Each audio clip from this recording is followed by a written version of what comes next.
Okay, we're live. Well, welcome, ladies and gentlemen, to another episode of We Are the Weirdos Book Club. I'm Brendan the Beldam, and I'm Horrorhead Heather. Welcome, fellow weirdos. and if you do show up to these and read the books along with us and want to discuss them with it, it's really appreciated. But Mhm. if you don't, that's okay too. We're just here just to talk about books, and let's face it, not a lot of our friends are readers. Yeah. So it's a very, very, very niche friend group that we had that are mostly into movies and shows, which hmm we both are, which we both are too. But Yeah. this is a book channel, and we're going to be talking about books. So this month is Heather's pick, hmm and she picked a Nat Cassidy novel. Said, when the wolf comes home, there he is on there. Now, first impressions, Heather, do you want to start us off with that? Yeah. So this one is my second Nat Cassidy full length novel, and I read a novella by him, but I have enjoyed the novel Mary by Nat Cassidy, his debut that I read. Um, and I just saw he wrote a book and I read the back. The back of it is just a very, very small paragraph, and I was sold. I think the first chapter was so scary. As soon as I read it, I just wanted to keep reading it. I think I ended up reading this in like maybe three or four settings. It was just so fast paced. I very much enjoyed it.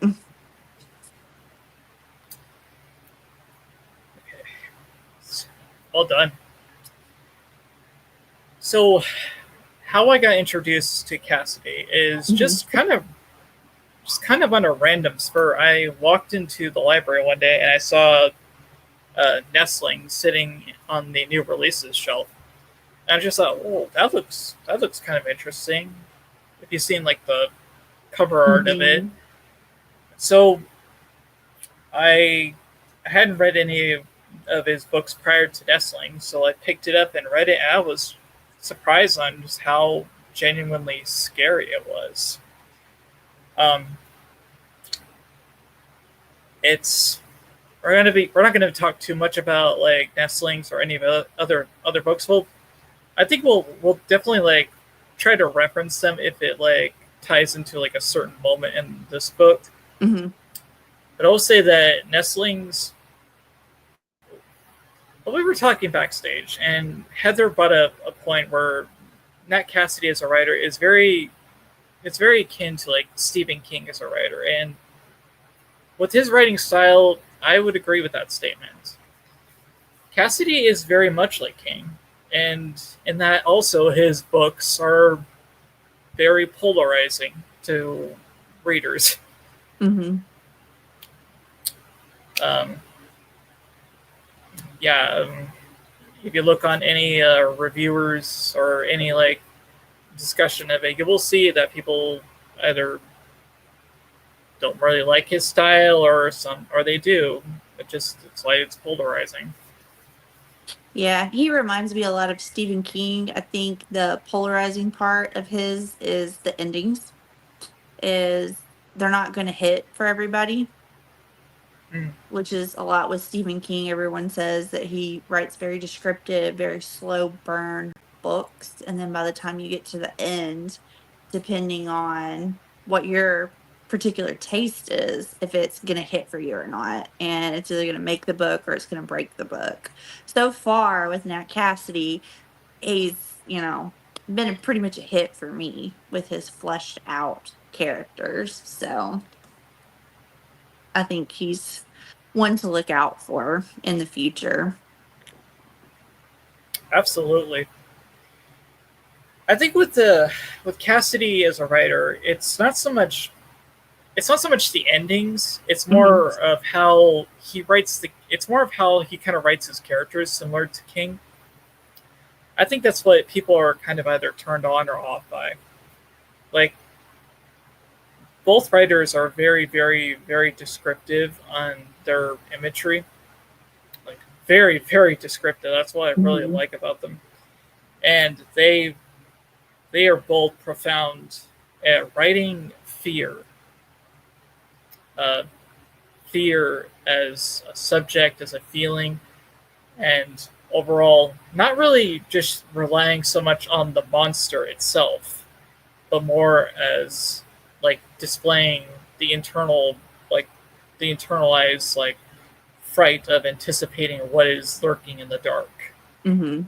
That's what makes these books so scary, in my opinion, as well as I'm assuming your opinion as well, Heather. Mhm.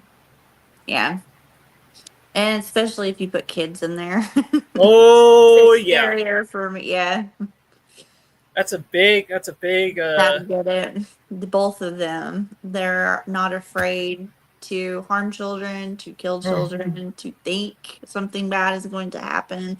No one's safe. So as long as they're not killing off any animals. And uh, sometimes they do kill off animals, unfortunately. But the thing is that also with Cassidy, he always puts like I guess like a preface before his books, before the actual Mhm. novel starts.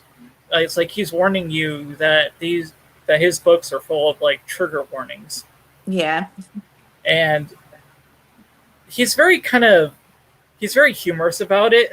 He's not Yeah. taking. He's very like he doesn't. He takes it seriously, but he does acknowledge that yes, this book does indeed have some very fucked up shit in it, Mhm. and you may not like it. So if this isn't your cup of tea, don't get mad. Don't be mad if when you get to a certain point you don't like something, you can't read it anymore. I'm Yeah. just letting you. I'm just letting you know that I'm gonna be writing some twisted stuff in these books. So Exactly. fair warning. Yeah, the content warning, because I read it physically and then I listened to the audiobook when it became available and I started it back over. But the content warning in the beginning was actually narrated by him. Mhm. And it was just funny because he was saying a lot of people don't like content warnings. Yeah, And if people are offended by that, but this one I thought I highlighted it because it was just talking about the different things that are in this particular book, the themes, the triggers, the warnings, and the last line is it borrows a few tropes from fairy tales, but happy endings are not one of them. And as soon as I read yeah. that, I was like, okay, let me get in the mindset here. This is probably not going to be a good time because This the is original not. fairy tales, they're not like the Disney versions. Those No, Grimm no. ones, they're very dark. And If there's a you, lot of mutilation and death and body horror in them. so this book is still fairly new, but we're gonna try to not give too many spoilers away. Okay. But we want to talk about certain things in this book that kind of give you an idea of what this book is actually about. So, what this book follows this character named Jess. Mm-hmm. Uh, Jess Bailey. Mm-hmm. Jess Bailey, and she's an up and coming actress, or at least she's trying to be, and she's currently working in a diner. Um, yeah, she's like this is literally at the first. This is the opening chapter of the book. She's um, she's working in a diner. You remember what the name of it was called? Yeah, where'd I put it? It's not Popeyes because I kept wanting to say Pot. Popeyes. I think It's it's Poppies. Pop Bees. Yeah. Yeah, that's the diner, not the chicken. So Yeah, she she, works the midnight shift too, under the highway, so it's not like it's high class. It's like it's a Waffle little, House at yeah, 3 a.m. it's a little off the beat, like little diner, and she's meeting. She has to meet with an agent, and she's stuck at work because her, I think her boss asked her to work late, and I think there was someone bothering her while she was working on her shift. Wasn't there? This one, she was kind of doing some backstory a little bit because with her, she has severe anxiety. And she refers to her anxiety as inner Jess. It was like her inner thoughts and all the intrusive thoughts that she has. And then regular talking is outer Jess. So we get that she's 31, that she's working with another lady there that's older. Her name is Margie. Margaret, Yeah. Margaret, Margie. Yeah, Margaret, but she goes by Margie, and she's in her 50s, and they're working the graveyard shift together in this old 50s type diner that's broken down under the highway. And she was just saying, this is not the job that I wanted. This is not where I saw myself. I used to work at a restaurant that was rated 4 and 5 stars. She had a customer sexually harass her and she punched him and then she got fired, but it made her unhireable at all, the 3 and 5 and 4 star restaurants. So that's why she's at the diner. And so her and Margie are just having, shooting the shit. They've got a couple of kids there drinking the bottomless coffee, and this guy comes in and they call him the Maynard, which how they describe him, he's dirty. He's probably someone experiencing homelessness or a potential individual that's struggling with drug addiction that could be going through withdrawal. Goes in the bathroom, he comes out and he's got a funky color to him and he sits down, and Jess is not one for confrontation. So her and Margie make a deal that if Jess goes into this bathroom and cleans it, she can leave. And Margie will cover her shift for her, and she'll tell Mr. Maynard over there to get lost. So that's the setup. So she's going in the bathroom. She forgot her phone. It's at the counter charging because she's, with her anxiety, she likes to listen to music to zone out. So her thoughts are not racing all over the place. And while she's in the bathroom, she doesn't have her um Her her glove, yeah, she doesn't have them. or yeah, So because her they're in her, thoughts are, yeah, because yeah, they're in her bag. her thoughts are just going all over the place. So we learned that her biological father just died a week ago, but they have an estranged relationship, and she doesn't really want to think about it. She's like, fuck, I left my phone. I don't have my ear pods. So she starts like, I do this too. When you get mad and she just starts cleaning because there's shit and there's vomit all over the place. Yeah, And she's disgusting, just so disgusting, just, cruddy bathroom. yeah, Like she's it's like, fucking disgusting. There's you shit know, everywhere. you've cleaned I've never bathrooms. been there. I fucking like have I been. thought of you. I've been there. I've been in that situation. I have been in that situation.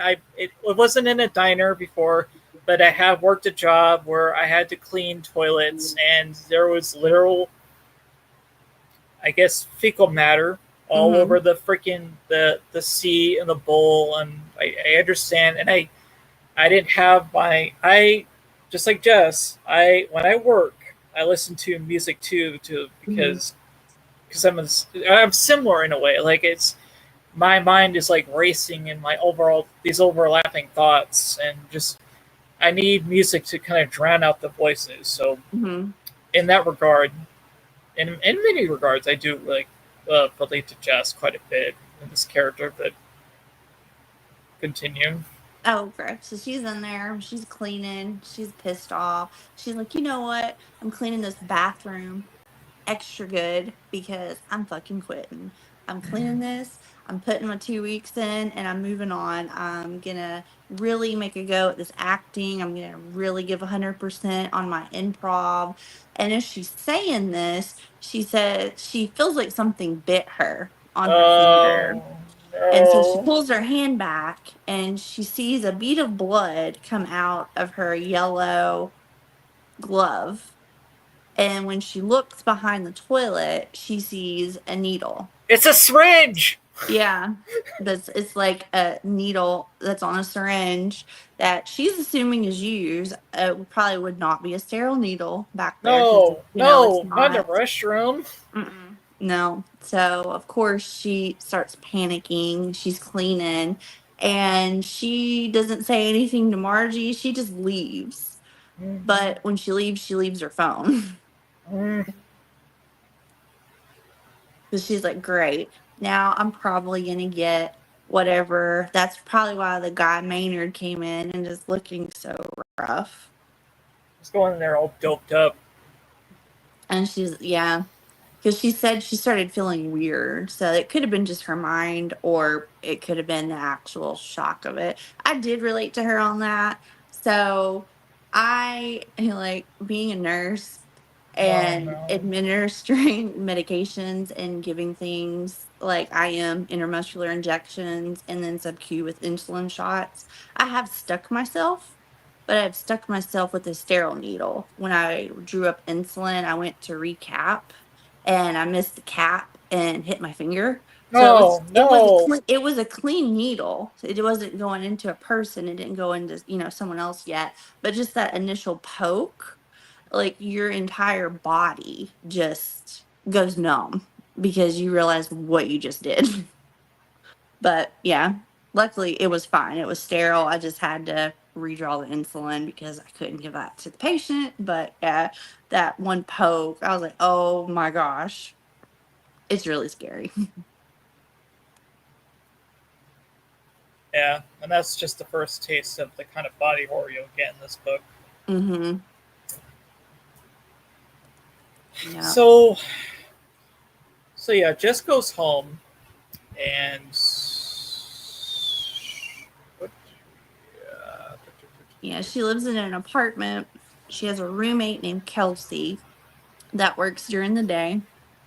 And when she gets home, she realizes that her phone is still charging at the diner. And she's like making plans in her head as things happen. So she's like, okay, I'm going to use the laptop. And then she goes to get the laptop, and Kelsey used it last, but she forgot to plug it in. So the battery was dead. So she's like, okay, fuck. Okay, change in plan. First, I'm going to plug the laptop in. Then I'm going to let it charge. And then I'm going to look and go get my phone. I was like, oh, this poor girl. It just is like Murphy's Law. Everything just keeps happening to her. And besides, like a chapter before, like we get introduced to Jess. We actually get introduced to one of the second main characters of the book, and that is the little boy. Mm-hmm. And right from the get go, we see he's in a very perilous situation because he's hiding and his dad is looking for him and he is furious. He's like throwing things around, he's breaking stuff, he's like Mm-hmm. growling and roaring for him. And this is at the point where after Jess like goes back to her apartment, some things occur, and then um, she Yeah, she hears a noise outside uh, and decides to go investigate without her phone and a weapon. yeah, she hears like a little scratching noise outside. This was actually very comical to me because so the previous chapter we learned the little boy is 5 and he's not named. It's just from his point of view. He's talking about his dad, and his dad found out he got out of the house. And so he was hiding from him. And his dad was very upset that he found a book in his room. And so the little boy leaves and actually runs away. And then it Yeah. cuts to Jess in all the chapters that we talked about. So now she hears something outside, and it's the little boy is running, and he's being chased by really weird looking birds that are yellow and blue. They don't look like any birds that she's seen before. And so they're having a conversation. But the humorous part to me was her neighbors, Mm-hmm. Carl and Amber, were outside arguing with this naked man. Like, that had a bandage on his arm, and the naked man kept trying to approach them, and Amber is like, I'm calling the cops. You're here at the apartment and you're naked, go away. So she's actually calling the police, but then it starts getting crazy. Yeah, then it starts getting crazy. Yeah, it went from, oh, this is quite humorous, to this man all of a sudden starts changing and becomes this like 7-foot wolf-like creature. And the way he described it, he's like ripping entrails out of people and slashing Yeah. throats, and just the description of the gurgling and the blood and everything, and all of this like shenanigans going on outside wakes up Jess's roommate Kelsey. Kelsey's like, what the fuck? She's gun toting people. She pulls a gun out, which Jess did not even know she had, and is like, everyone just take this kid. Let's all three of us get in the apartment, stay here. Well, luckily, I didn't get too attached to Chelsea, because RIP to her, the body count just starts going. Like, we got by Carl, by Amber, Chelsea gets got. Jess picks up Chelsea's gun and thinks she's going to shoot this wolf, when actually it's a police officer that she hits point Yeah. blank in the chest. The police arrived. She just turns around and shoots, and it's a cop. And the last thing he says on his radio was, there's an accomplice, and gives a description of Jess, and he passes out. It never does confirm if he dies. I'm assuming he did, because he's not brought back up. But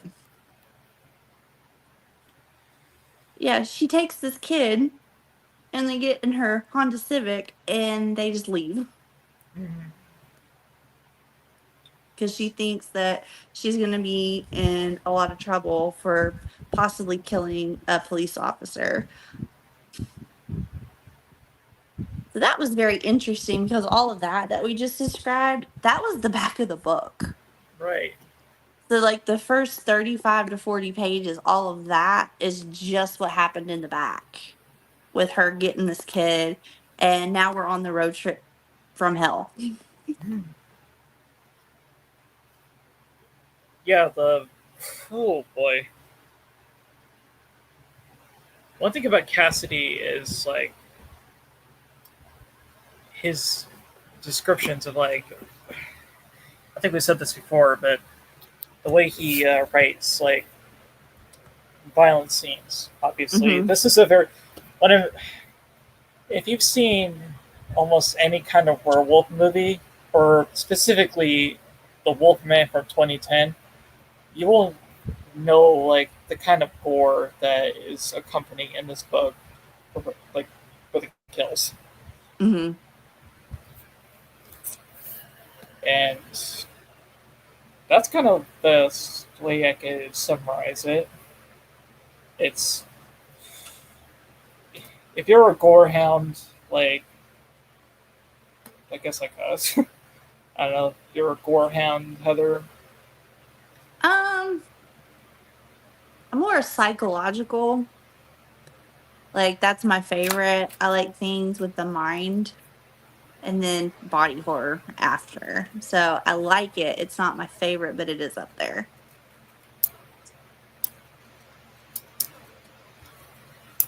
I think I'm, I think I'm the same way.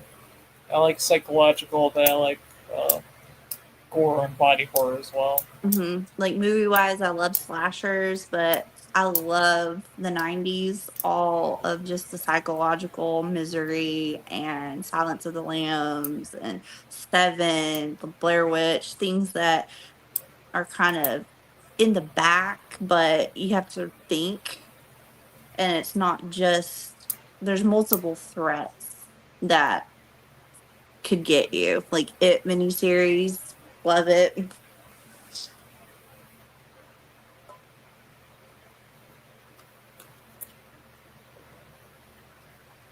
So, what else should we talk about with the? We reached the point where the first attack occurred after this huge like wolf-like being kills all her neighbors brutally, Mm-hmm. and she abducts this kid, and then uh, she takes him to Marjorie's, Yeah. Yeah. Margie's, and she can't. She's having trouble explaining the situation because she just like pot shot the cop, and then Mm-hmm. she's on the run because she believes that they're gonna arrest her because they basically said we are going to arrest you. So Mm-hmm. she's just running scared, and she's she wants to like drop she wants to drop off this. She calls him kiddo, Yeah. The kid and doesn't know his name. yeah, and she starts to like she starts to get to know this kid a lot better and like ask him questions and really kind of grow a bond with him. All the while, she's also thinking about stuff from like her. She's also thinking about like from her relationship with her dad, even though she didn't have much of a relationship with them, but it was like an estranged relationship. Mm-hmm. So it was interesting. Like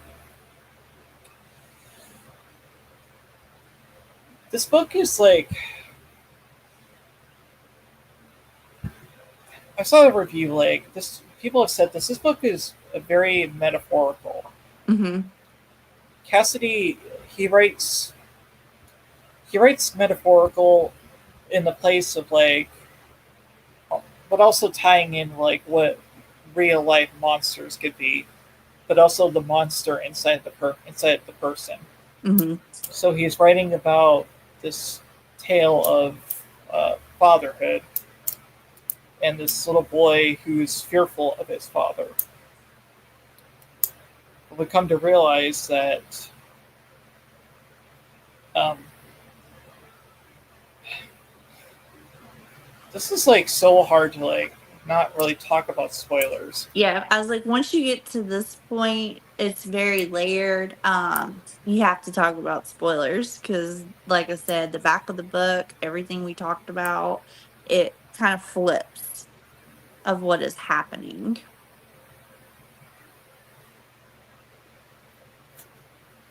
Depends on how much spoilers that you want to go into. Yeah, at first when I was reading it, I was like, "Oh my gosh, Jess, you're so dumb." Because if it was me, I would have never taken that kid and gotten in the car with him. Like I would have just stayed there and waited till all the other police showed up and just been like, "Yeah, I shot this guy. The cop, sorry. It was self-defense. Like I didn't do all this. Obviously, this is an animal attack." But like I had this light bulb go off in my head. I was like, "Oh, Jess is not going to abandon this kid because her dad abandoned her when she was 6 years old. So she has attachment and abandonment issues. And that was another one of the number one rules in her improv group is you never abandon your partner." So I was like, okay, that makes more sense why she's doing what she's doing. Or she just didn't give a fuck and was like, I already killed a cop. Like, what's another, might as well put child kidnapping on there too. Damn. Mm-hmm. If I'm gonna fry, I'm gonna save this kid. Yeah, because it makes it seem like this kid has come from a very physically Broken abusive in a like a broken broken household. family, that he's never been to school, that he was telling Jess he can't read, there's no books in his house, there's no pictures on the wall, he doesn't really go anywhere, he doesn't know what the radio was or anything like that, doesn't even know his name. He's like, Daddy just calls me boy. That's, the only thing that he calls me. I don't know my name. I was like, oh, that's really sad. I do like Marjorie's response. Because like when they leave the apartment, they go to the diner, they get her phone. She calls Marjorie. Marjorie's like, yeah, come over. So it's 3 o'clock in the morning at this point. Marjorie's off work. She's there in the apartment. Her kid's away at college because she's in her 50s. And she answers the door and she's like, damn, Jess, I just saw you 3 hours ago. Like, what the fuck is going on? You just left and now there's this kid. Who is he? And she goes, wait, I don't want to know. I'm 2 edibles deep. I'm trying to relax and go to sleep. I don't want to know because I don't want to be an accomplice. And so I was like, oh, I love her so much. Yeah, so it's very interesting. Like I wrote down on the chapters since I like was listening to the audiobook, all the chapters they cut, you're in different perspectives. Most of the time you're in Jess's perspective, but other times you're in the wolf's perspective, you're in the boy's perspective, you're in another character, one of the federal agents later on that we meet. Special Agent Mike Santos, Yeah. as he refers to himself constantly. Yeah. And then we get introduced to Jess's mom, Cookie, which I really Mm, liked her too. yeah, very much a. Mm, what is Lorelai Gilmore's mom's name? What is who? Uh, what is Lorelai Gilmore's mom's name? Oh, Emily. Emily. Yeah, Yeah, Emily very Gilmore. very Cookie. Very much reminded me of an Emily Gilmore type. Mm-hmm. Just she's very she's very proper. Mm-hmm. She's very like very much etiquetted, but she's also kind of like she's got a little bit of sass to her, Yeah. especially with like how she thinks of like certain people because she's in a nursing home and she has like certain opinions on other people who are living there as well. And Mm-hmm. she was just so she was just so funny. I really Mm-hmm. just Their banter mm, when so that's their goal is she's gonna go to her mom's. And her mom lives in Scottsdale, Arizona. They're in California. So Margie is like, look, take my car. I'll watch the boy. And I thought that was really cool of her because he's scared. And all her son is a big horror fan. So there's like Pennywise posters, there's Jason posters, there's Freddy yes. Krueger memorabilia. And he's never seen any of this before. And he's mainly scared of not really what he's seeing, but his dad and the consequences of his dad. And so she hands him a blanket. She's like, this blanket is an invisibility blanket. Whatever you're afraid of, if you get underneath this blanket, it can't see you. So she puts it on him and he goes, well, I can still see you. And she's like, well, yeah, it's because I'm not scared. You're not afraid of me. So I thought that was sweet of her. She is very motherly. But oh, yeah, the one thing in the bathroom when she was cleaning as like the needle poke, there was also a saying written in the bathroom, when the wolf comes home, no one can be spared. So the whole time, like we're running from the cops, we're running from the wolf. The wolf's gonna eventually catch up with them, unfortunately. Yes. I guess we should talk about some things that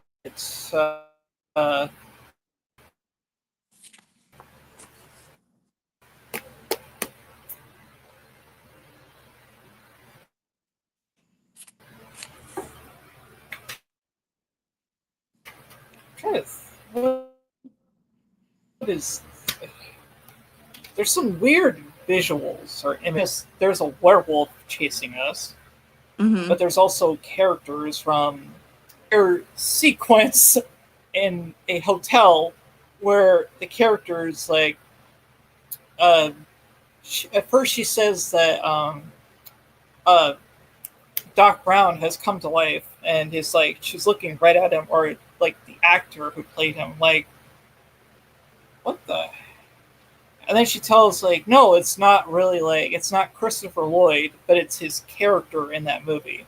Mm-hmm. And then there's also these weasels with like who have like these saw blades for hands and they're going after these people. They first attack Jessica and they slice up her back really bad. And Mm-hmm. then they're going out, and then these people come out, like hotel patrons. They're coming out to see what the commotion is happening. And I think a cop comes out there too, and they get like sliced and diced as well by these like cartoon characters. But they're Yeah. in the It's real world. brutal. What did you think about that scene? Like, it actually comes up into like a point, like a question we're going to address later. Like, what Yeah. did you think about? Like, That I was gonna say I can't say it without the scroller without spoiling. I had a suspicion of what was going on in chapter 10 page 49 there was a certain passage, and then when all this stuff started happening that kind of confirmed it, and then it was revealed like a few pages later, so I was excited. I kind of figured out a little bit. Not very far ahead, but yeah, I thought that was very bizarre because she calls him kiddo, and he's never seen TV before. They don't have TV at their house, so this is new to him. But yeah, she left him there. She said she was going to go run an errand, and it was to get her blood drawn. She was going to a health clinic to get checked out, and she comes back to the hotel, and there's just bonkers. I had like two theories going on. The first one was that when she got poked with the needle, she said she felt weird. I thought at first maybe she was starting to hallucinate or something was going on with her, that it was her seeing it, but then everybody else could see it too. So that kind of knocked that one out. And then the other one was how could all these characters come to life from the TV when the only other person in the room was the boy? So, and then they ended up jumping off the seventh floor to get away from these oh yeah, people. He says it's too high. And she's like, no, if you really believe that we'll land, you have to just fill your lungs up with air like a balloon and we'll jump and we'll yeah, land and be fine. And they are from 7 stories. And yeah. I was like, what? I was thinking. I thought that too. I was like, what is going on? What is going on in this story? This is so Mhm. like this is so abstract. Yeah. My first thought was, and if you've seen this movie, spoilers, like, my first thought was, this really reminds me a lot of Firestarter. And it's the dad and his daughter and they're running, and it's because the girl has special powers. And as soon as I thought that, that's when I was like, I wonder if the boy has special powers and it's something to do, that's why the dad is after him. And then lo and behold, that's what it is.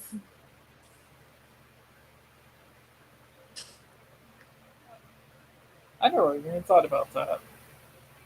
Yeah, I don't know why. I was just like, this is like, and then it was Nat Cassidy in the afterword. He said he got inspiration from it, from Firestarter, and a couple other books. that I've not read. They were more sci-fi. But the part I was talking about that kind of made my little antenna feelers go up was in chapter 10 on page 49. It's the perspective of the wolf, and he's starting to change.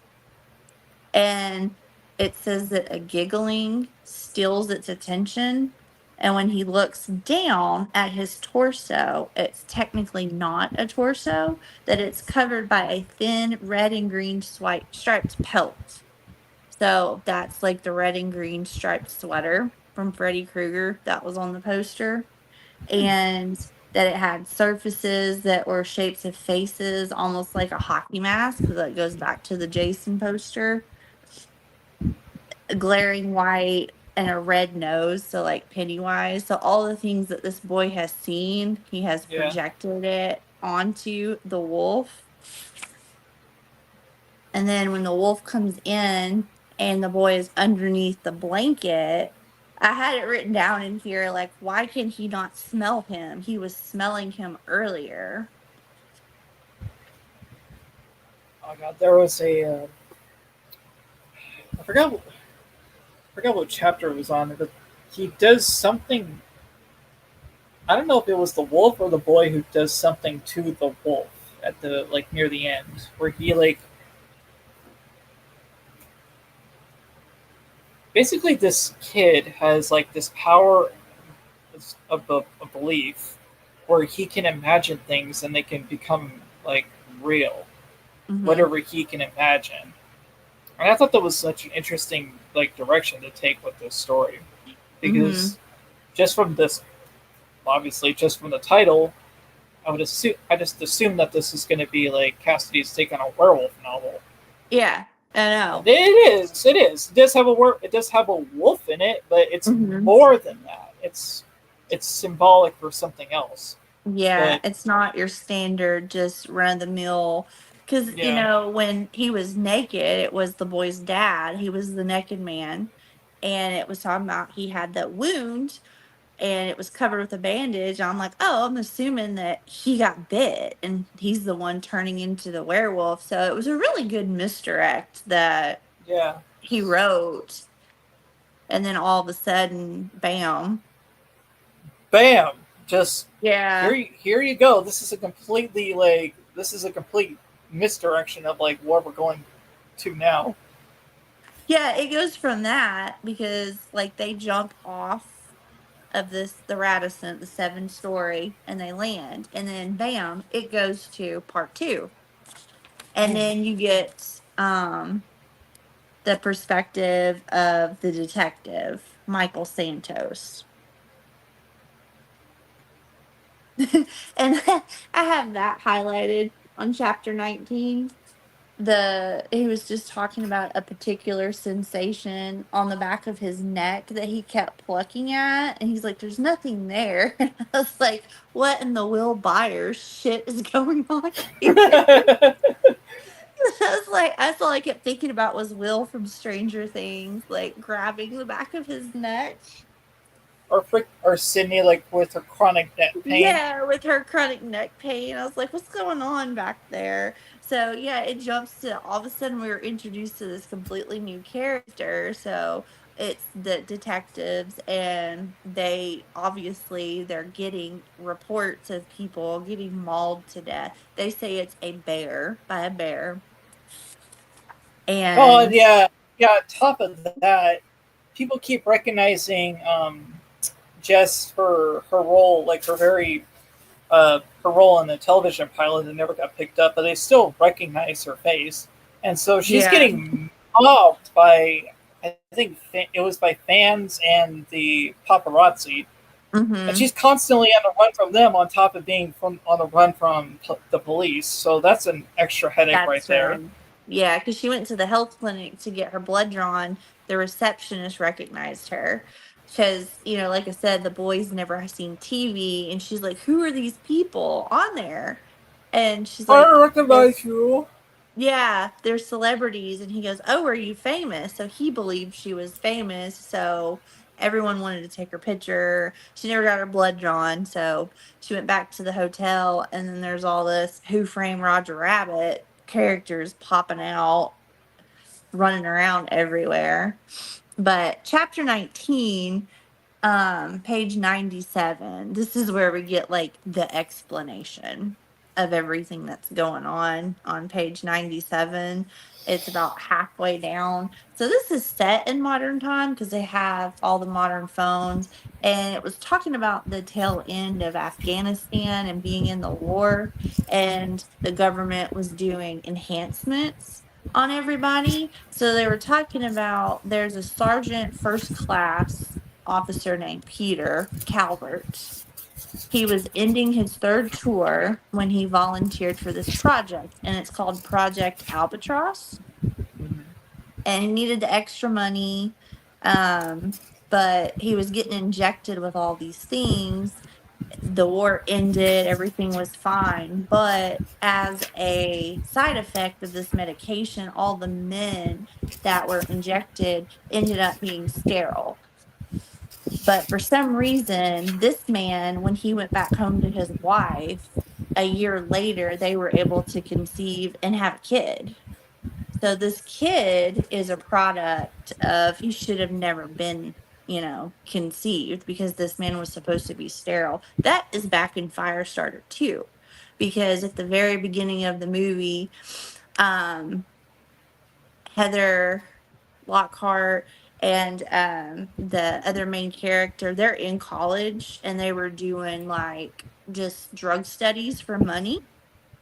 And so they developed special powers, and then they ended up getting married and having a kid. And that was Charlie, the girl from Firestarter. She naturally developed powers on her own. So I thought that was pretty cool. That's kind of the premise here, that this man got experimented on, but his son ended up having just these natural abilities. And he's like, "Well, what ability is that?" And he says, "Fear. His ability is fear. Whatever he's afraid of, it becomes real." And then it started, this was crazy when they asked, "Well, where's his mom?" And they said, "Well, she didn't make it through the birth." And then those two incidents in the hospital after this kid was born, he said, "Birth is terrifying for an infant, don't you think?" So his mom died in childbirth.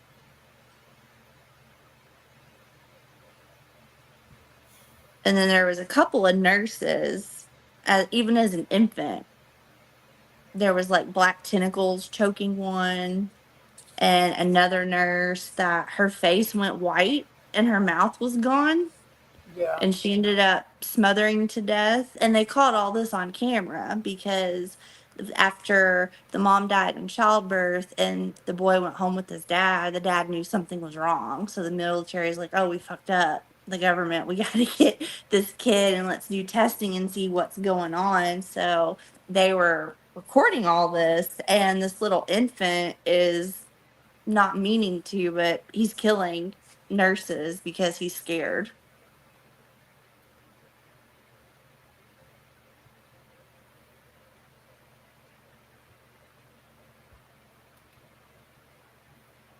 You see what we're talking about when we're comparing like Cassidy's writing to like King's writing? Mm-hmm. This is like the kind of stuff that we're talking about. This is very, very reminiscent because Mm-hmm. you could see the references, but it's Mm-hmm. not outright. It's not like outright plagiarism, but you can clearly see the inspiration for like Yeah. the plot threads that occur within these books or within this book in particular. With Mm-hmm. uh, this kid having this ability to do these things, it's very much like Stephen King would write.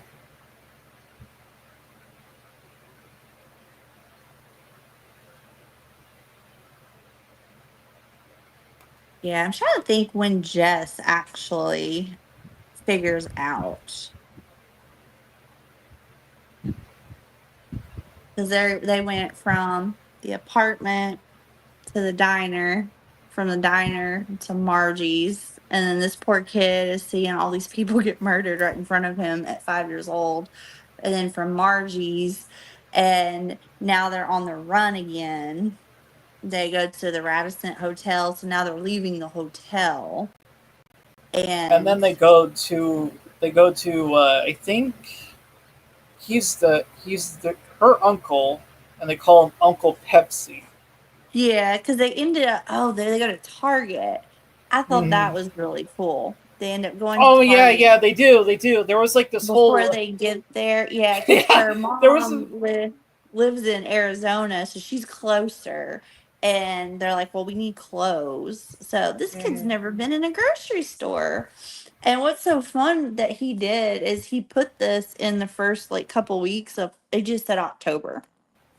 So of course it's October. You have Halloween. So Brandon, what happens at Target? Do they just go in and have Starbucks coffee and get groceries and leave?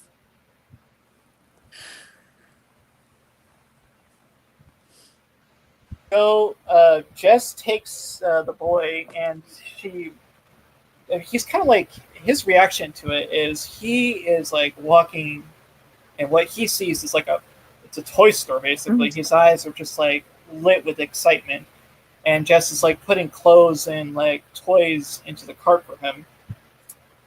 But then I think something happens, like where they have to go on the run again. I And think he but before makes that, a mannequin come to life first. yeah, it was he made like one of those, like, I think it was like one of those faceless like mannequins you see in Yeah. Target stores, like the Yeah. white ones. Made those things come to life, scared the shit out of some customers. They're like, "What the hell is that?" Because Like he's these like, they full look size nice. mannequins. I just wanted to play with them. Yeah.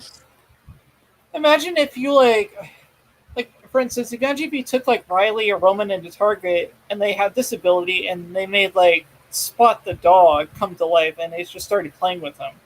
Oh my God. Huh? That's crazy. Yeah, if I was a customer in there, I would have just dropped everything I had and just left. No, thank you. So they're at the checkout line, and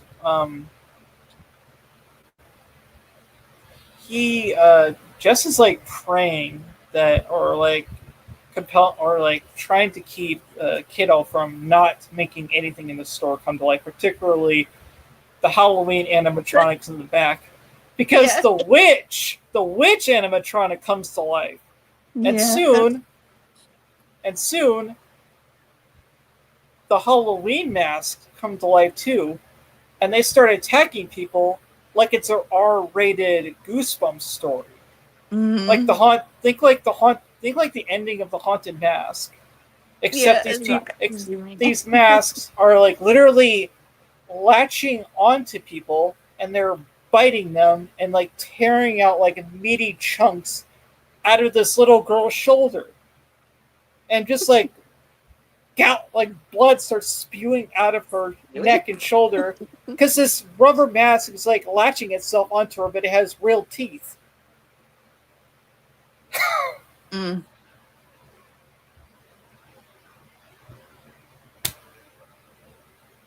I know. I was like, oh, that is such an awkward.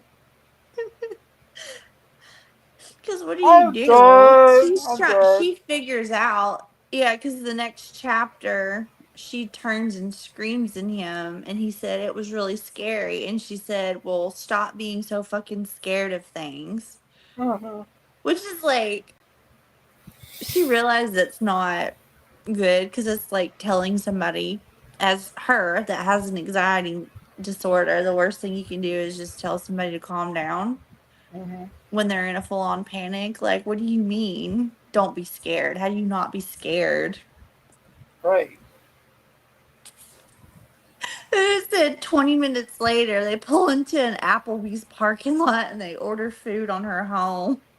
From her phone, and they eat it in the car because she's like, I can't take you into Applebee's.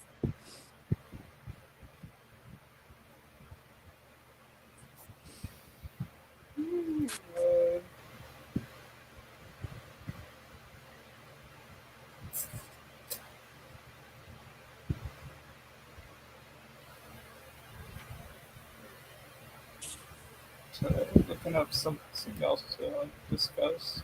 Yeah. Yeah, Detective Santos has figured out that it's Jess based on the description and everything, and based on where all these events are going, that she's headed east. So he thinks that she's going to her mom, Cookie. So that's where he's headed to.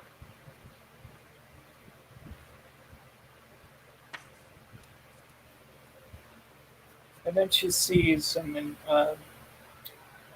Special Agent Santos sees Jess and the boy at the doctor's office. Mm-hmm.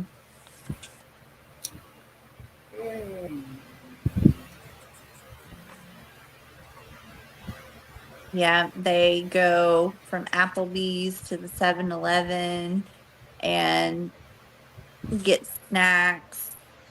They're at this ratty motel. Like they went from the Radisson to like this Roach motel. And Oh she picks yeah. up like sleeping medication for him, like ZQuil and Benadryl and everything. Yeah, and then the whole time in the back of her head, she's still Okay. thinking about that finger prick, like trying to just go get blood drawn and get like prophylactic antibiotics and medication just in case. So I found the portion where where the boy basically he unmakes I think Santos, I believe. Yeah. He literally he unthinks him out of existence. And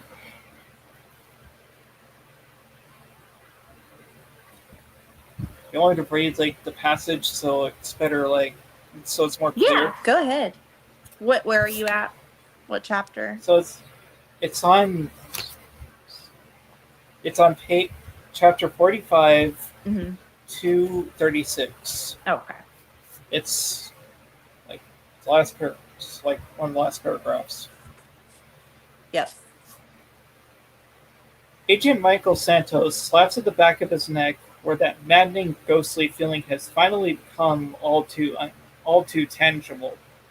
Flesh explodes, unravels from the spot, too fast, too powerful. It's like he's standing in a pressurized chamber and someone put a bullet hole through the wall right behind him. Or perhaps a better analogy is that he's like a whale, and the spot on the back of his neck is like a blowhole. Instead of spray, he's exhaling. It's the entirety of his body. But these are just rhetorical devices, imperfect attempts to put into words the excruciating unknitting that spreads from the spot where Santos has been running for his entire the past few existence days. He feels it all, every moment of this endless instant, an agony louder and more profound than any other neuron could dream to concoct. Each and every part of him experiences this chiral, expanding nothingness, a pitiless, ravenous vacuum that only the bodies of dying astronauts, lost and spinning in the sunless dark, might understand. The hand covering his neck doesn't block anything. In fact, the hand itself joins the sprite, corkscrewing with a drumroll of snapping bones and waves into burning leaves. The liquid in his veins bubbles and froths. His eyes, the scleria, spiral upward and outward, streaked with disassembled iris. The can't pronounce that word. Aqueous, vitreous humors that dancing in his liquid grace. He's screaming, howling, shredding, shrieking, but his voice twists up into a mad helium helix and soon becomes inaudible.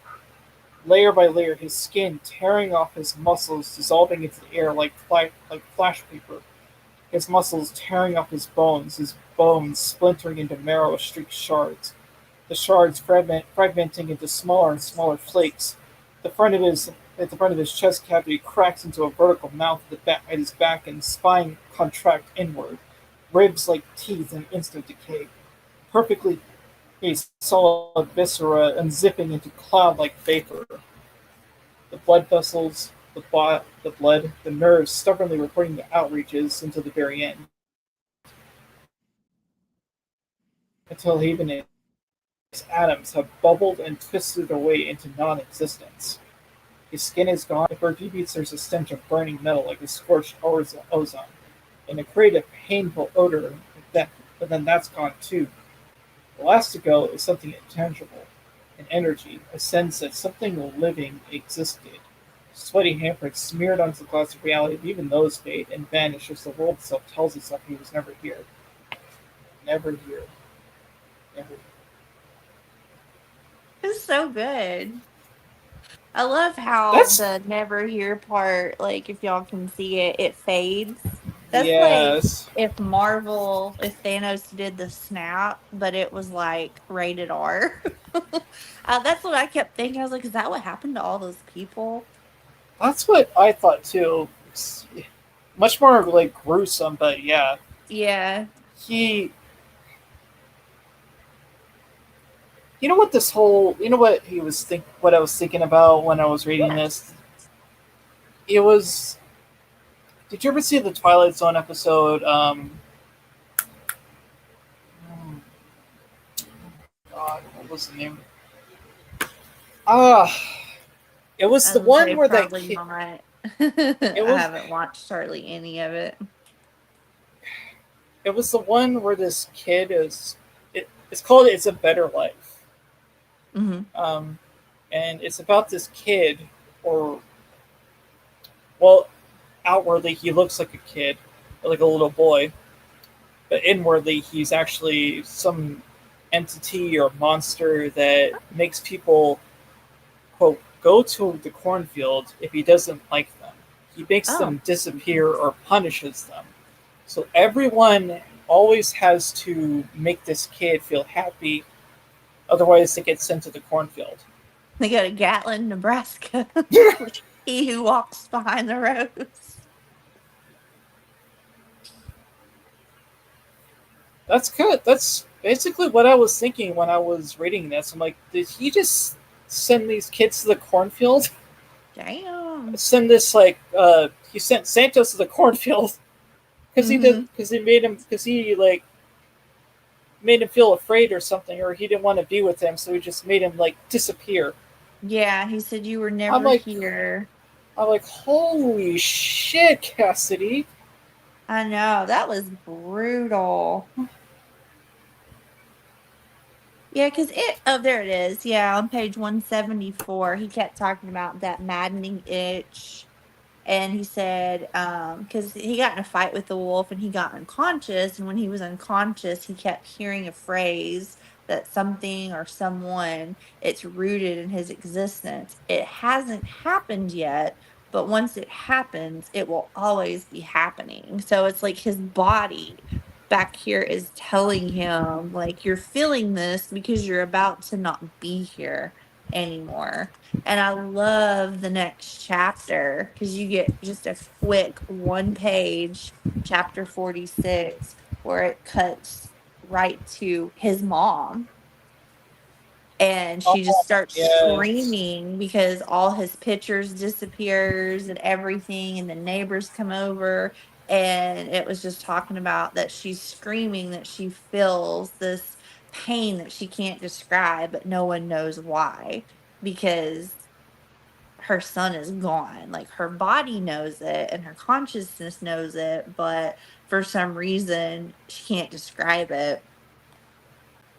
It's And like even the people at the police station, they're like, we're really surprised we didn't have an agent, come and look after you guys. Or it's just like, he's gone. He was never here. I'm like, that's frightening.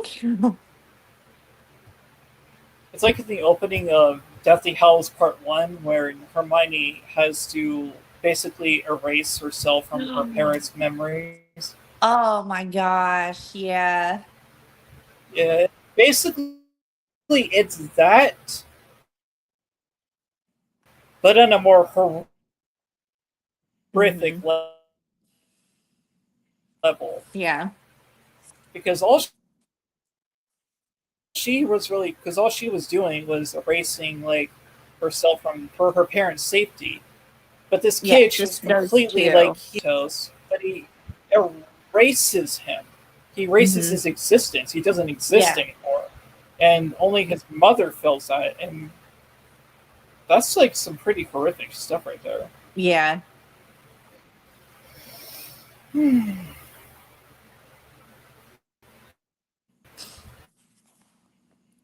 So, what did you think of the ending when they make it to the cabin and the wolf has like killed everyone along the way?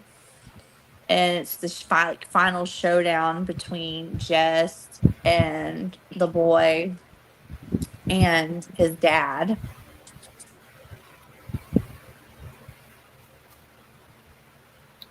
I feel like I, I think I liked it. Um, it was kind of like what I was expecting the finale to be in a book like this. Like eventually, like the wolf is going to catch up with them, and Mm-hmm. they're going to have to confront this uh this this I don't know what to call it. It's not like a creature, but it's more like a mindful problem Mm-hmm. because it's more like an embodiment of something, but it's more they have to confront this. And I will say that at the end of this book, Yeah, so there was one part I was like, oh, like I don't know how he could have ended it any better. yeah, Like I was like, you know, it has to be done in a sense, which is why the dad was chasing after him, and he finally realized what he thought was best. I'm like, oh no.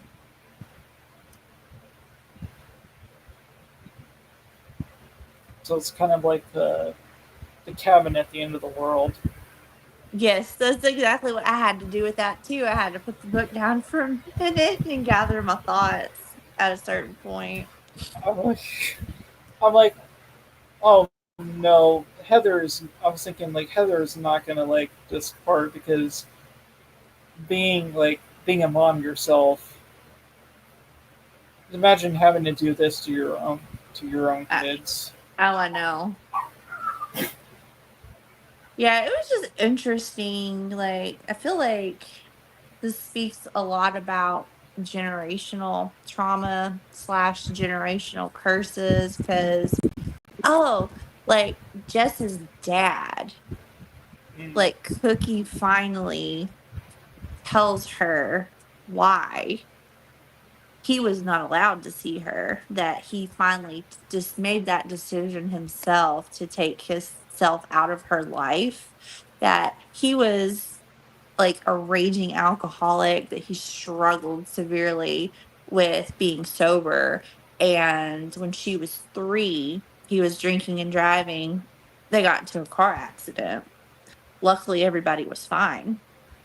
But when she was 5, he was outside and he had way too many beers and he passed out. And she was in the swimming pool. She took her floaties off and she actually drowned, and her mother got home just in time and she knew CPR. So that was the moment he decided that he was not good for her. And Cookie, I think, probably threatened his life Yeah. because he wrote letters to her but never sent them, and they were at the cabin. And like it even talked about Cookie, how she drank a lot too, that she was drinking white wine, but then when Jess got there, she needed something stronger. She needed bourbon. And even Jess having, that genetic predisposition, that when she got to the apartment, she downed 2 beers like it was nothing when all this was going on. And when they were at Target, the cart was heavy because of all the seltzers that she bought. So I thought that was interesting too, that they kind of put that. in there as well, that things can be passed down.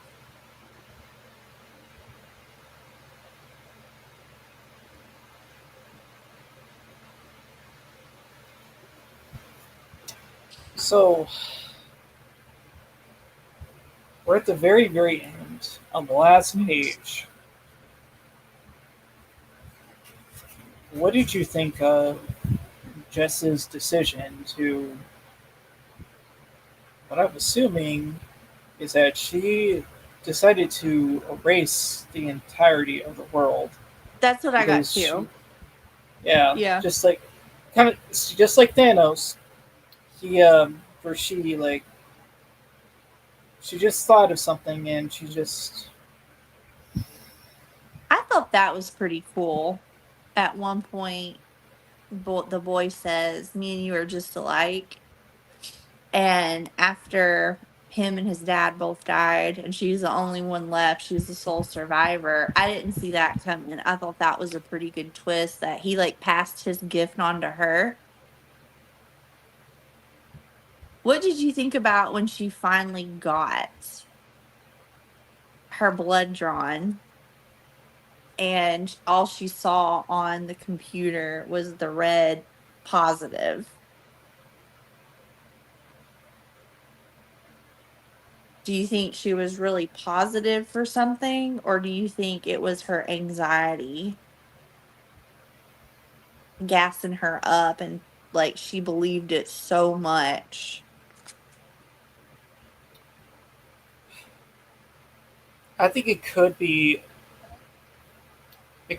up to interpretation whether or Uh-huh. not this was actually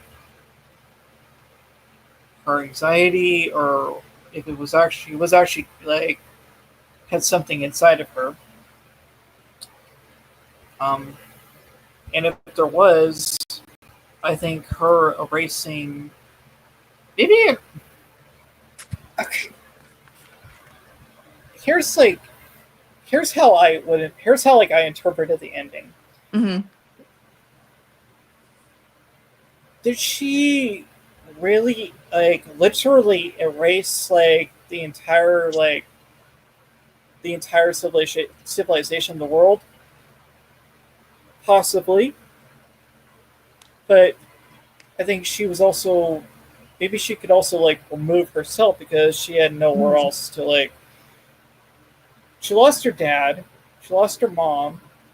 Spoilers: her mom dies, and the Yeah, everybody's dead.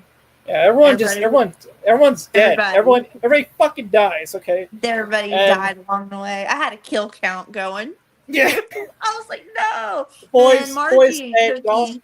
Oh, Marjorie, Cookie, like everyone's dead. So in her like in like in Jess's head or Jessa, she's like thinking, I don't think I have anything else to live for.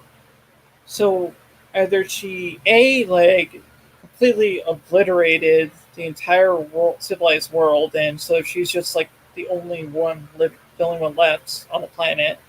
So she could live like she could live like a life of isolation, or B, she may have just like ended her own life because she was so scared that this thing that was inside of her was going to take her life anyway, so she might as well just like ended it right there.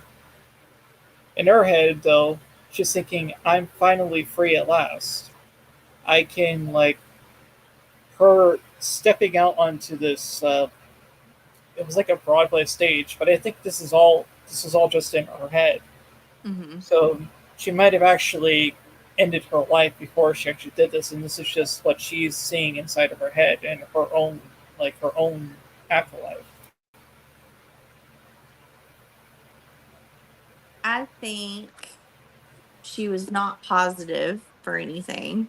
I think when she was getting her blood drawn, the nurse said it's the power of positive thinking. If you believe something enough, it's going to be true. Like, so you just have to, yeah. And she's like talked about positive, like manifestations and all that. And she didn't even really look. She just saw the word positive, and I'm like, if it would have said what you were positive for.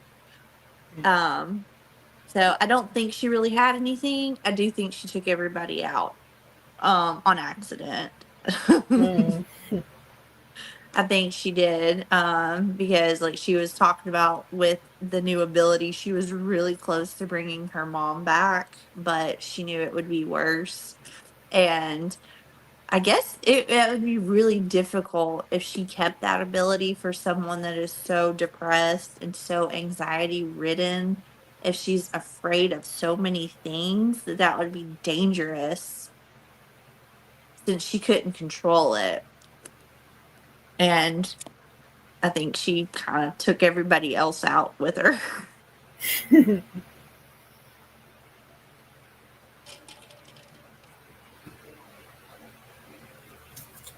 So, what did So you end up rating it?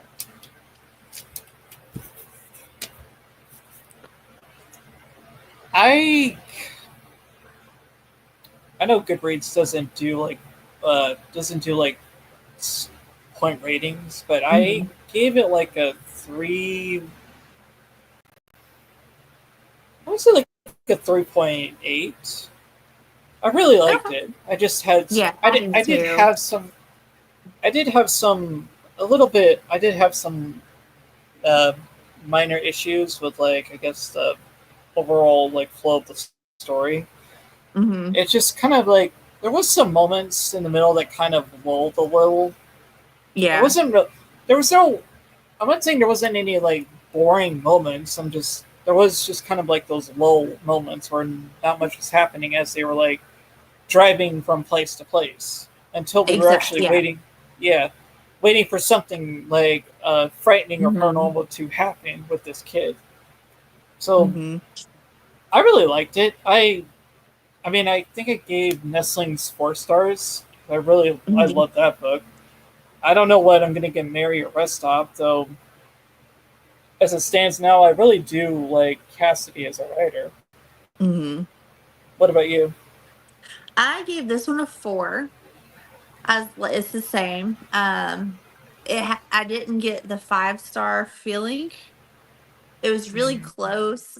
If it would have been a little tighter with the pacing, like you said, because I felt like we were on this road trip. We're going here, we're going here, we're going here, and like a lot of stuff's happening, but really not a lot of stuff's happening. I was getting to the point where I was like, okay, I really want to get to the cabin and I want you guys to have this final showdown and figure out what exactly is happening. Yeah, I don't like miscommunication tropes. I just really wish people would just say what they fucking want and be honest. Like, yeah. That is the bane of most. I want to say like 95% wrong of rom coms. yeah, which is probably why I don't read or watch them very often. But yeah, like her mom, I don't mind secrets, but yeah, I'm like, just tell them. Like all this crap's going on, people need to know. Yeah, I give it a solid 4. Yeah, this is newer. It came out April 22nd, 2025 of this year, and it's right at 300 pages. It's kind of a good length. Goodreads, as of today, it had a 4.24, and then Storygraph, it had a 4.38. And both of those is under 10,000 ratings and reviews. So it still hasn't gotten a lot of traction. I think I gave Mary a 4 as well. I would like to reread that. Think the only problem with that one is kind of a chunky boy. It's like almost 500 pages, I felt like. Mary? Yeah. Or it felt like it was 500. It might have been, I think it was between 4 and 500 pages. So I'd be interesting to see what you think of that one because it's like a Carrie retelling, but instead of someone that's starting her menstrual cycle, it's an elderly woman that's ending, that she's in menopause. Oh, interesting. Yeah, it was kind of cool. Because he wrote that one for his mom. and all the problems that she was having when she was in perimenopause and menopause, and doctors not believing her and not helping her, and her being strong and all that. Rest Stop is his novella. I gave that a 2. Mm. It was probably 110 pages. That one, I don't know. So I'll have to read Nestlings.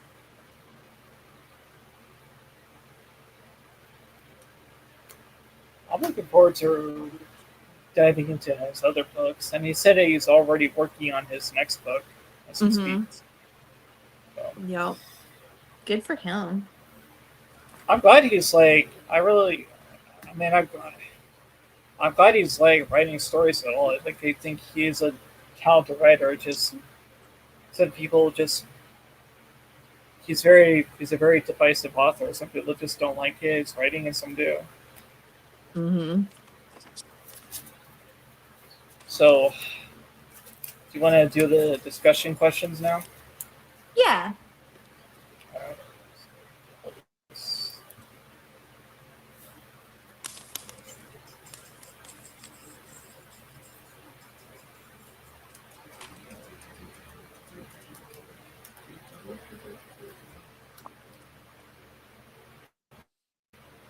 The 4 questions with the book or the mid-year freak out book tag.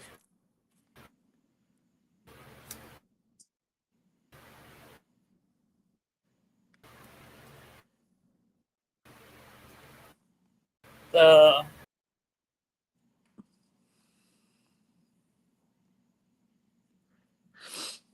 Oh no, my friends. Well, we have 4 questions here. I think we have mostly answered throughout the stream.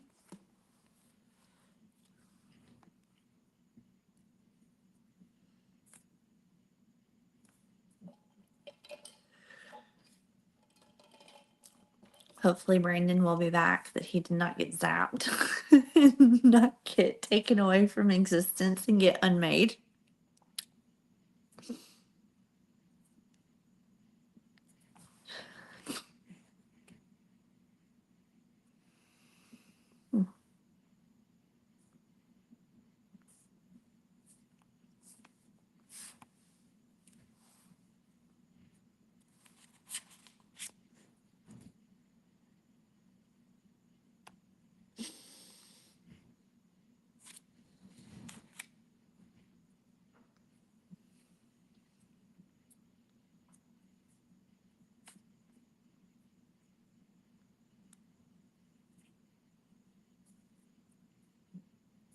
Hope everyone's doing well.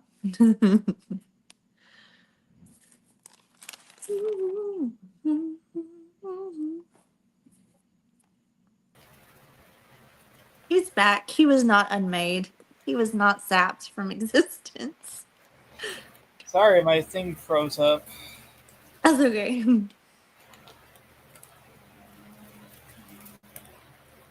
Now, which questions were you wanting to do? Okay. Um,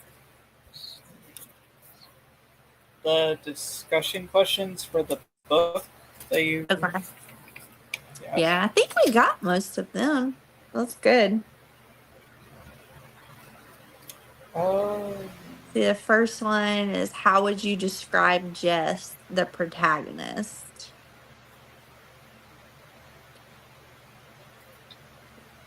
I liked her. I didn't think she was an unlikable character. I thought she was very damaged. She was very real, very relatable.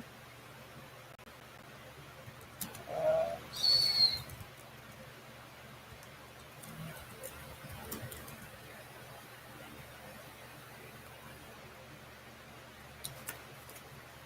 I don't know if they should put these on the banner or not.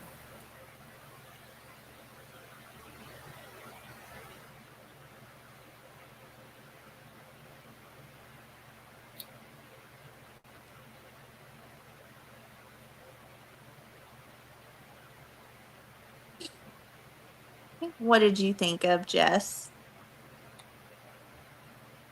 Okay. How would you describe Jess as a protagonist? Was she relatable, sympathetic, or frustrating?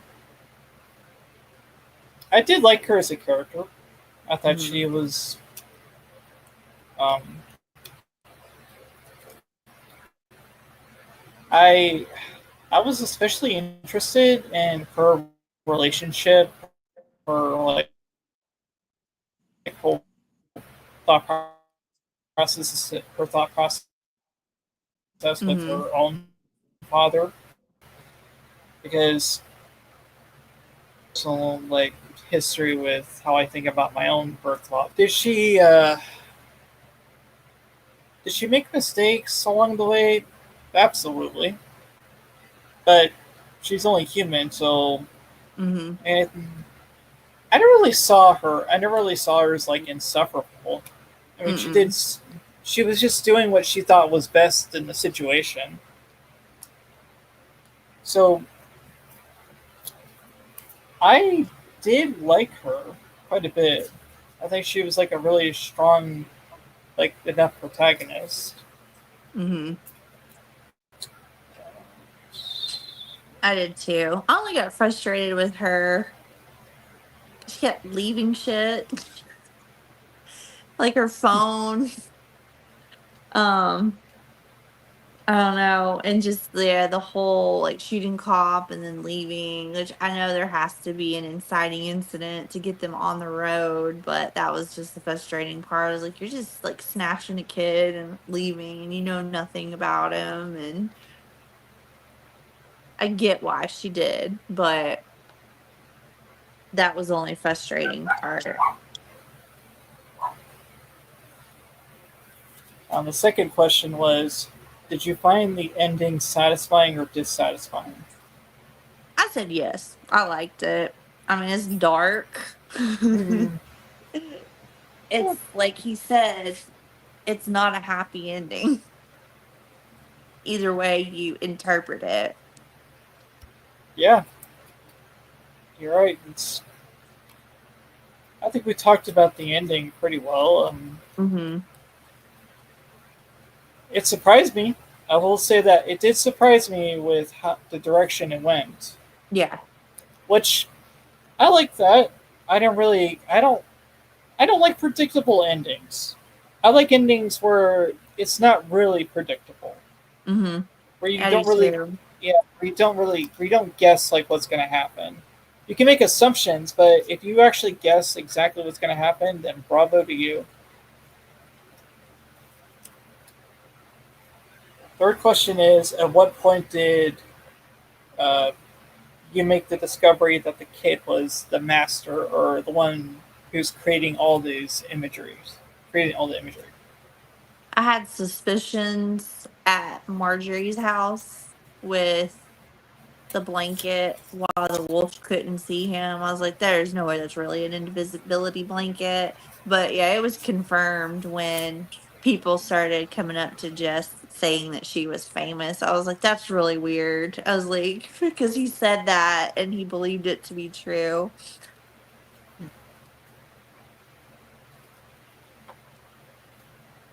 That sounds dumb, but I think I think I was with Jess when I realized that when we the both Jess and the reader Hmm. realized that the boy was actually the one doing all this.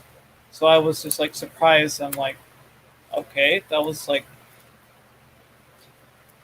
just a surprise to me. Yeah. I did not call that at all. If I hadn't have watched Firestarter, I probably wouldn't have seen it at all. But because I had seen like all three of those movies Mm. and have read part of the book, that's the thing. It went in my head. I was like, oh, this is like Firestarter. And then as soon as I said that, oh, it's like Firestarter, maybe it's the boy, then maybe that's a misdirect. If I hadn't have seen that, I wouldn't have fucking guessed it at all.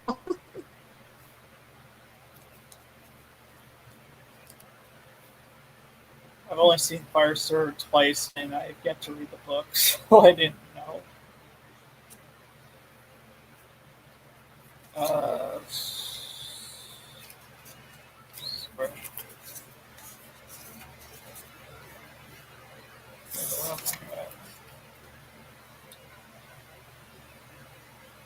Oh, we do. Okay, we already read those. Yeah.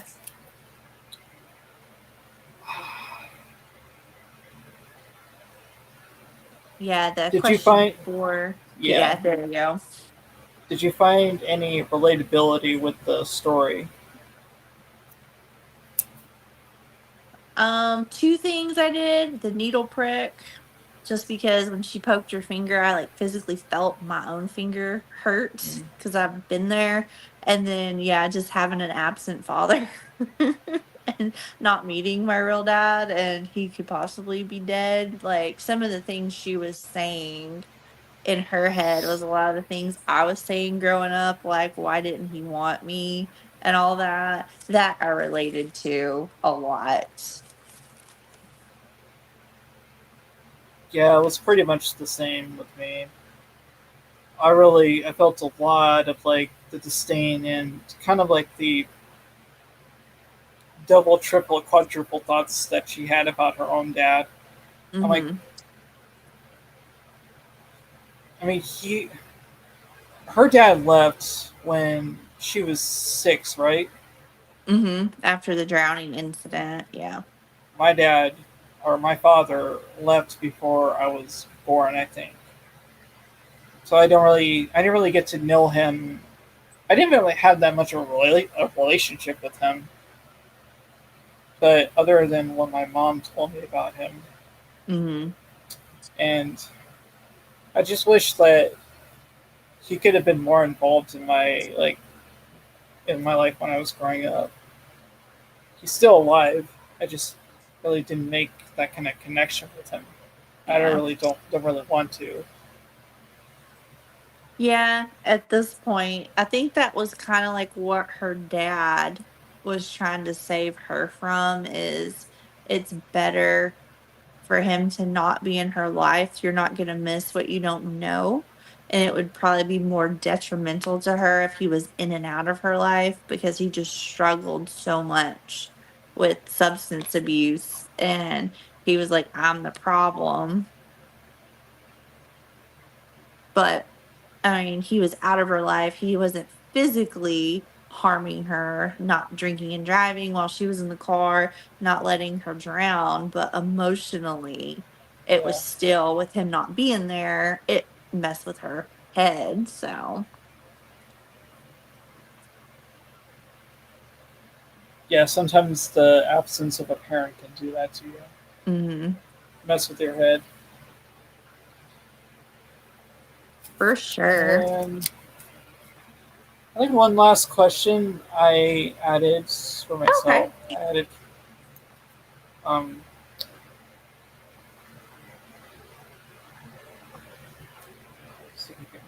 the perception of horror and how Cassidy writes. How does it affect you as the reader? I can visualize it really well with him because of the way and how he writes. Like when I was reading it, even without the audiobook, I felt like I could hear things that were happening and see.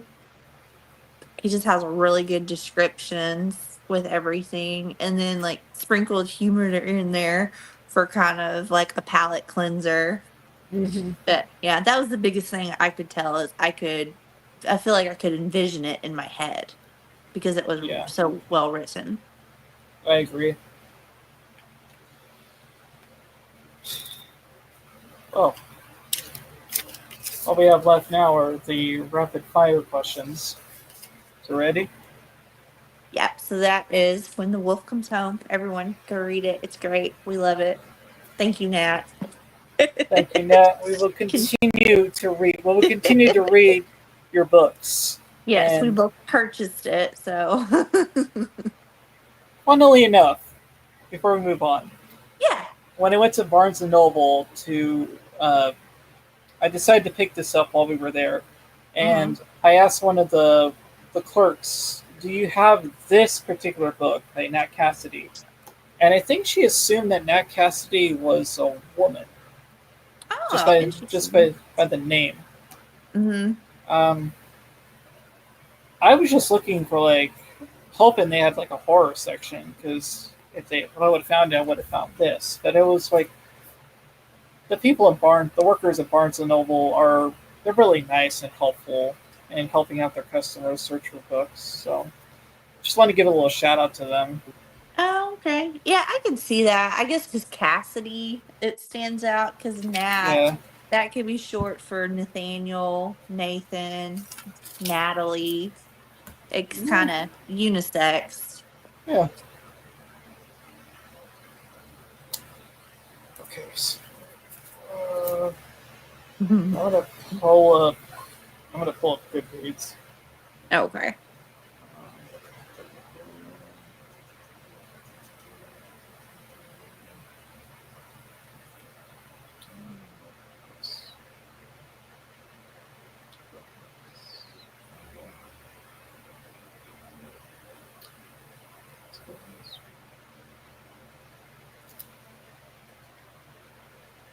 I didn't log many of your books, so I don't know what my choices are going to be.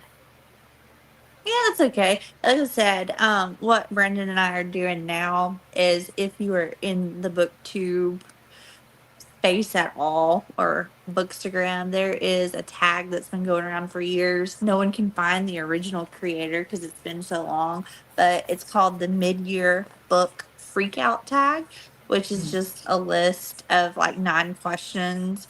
I've seen it like some were 15 questions, just different things, just kind of a check-in if you're just to see stats wise where you're at with different things.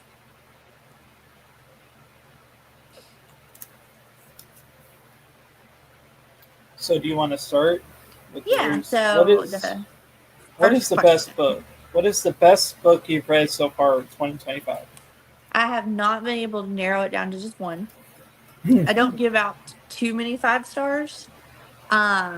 The first one I don't have because I got it from the library, but it's called Guillotine by Delilah S. Dawson. It's pink. It's got a red rose on it. It is a kind of a shorter book, like 250 pages. That one was so fun. If you like Ready or Not or like Eat the Rich type situations, that's a good book. The second one was The Thief of Always. I gave it 5 stars by Oh Clive yeah. Barker. Loved it. And then of course, The Hunger Games. Those were my 3 favorites so far. Uh, see.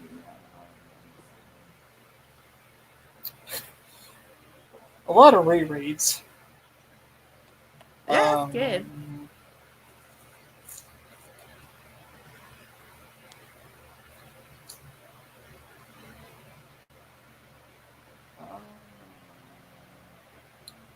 Since it updated a lot of these in 2025, I don't know if I logged these in 2025. I think there was like a lot of these are like 2024 books.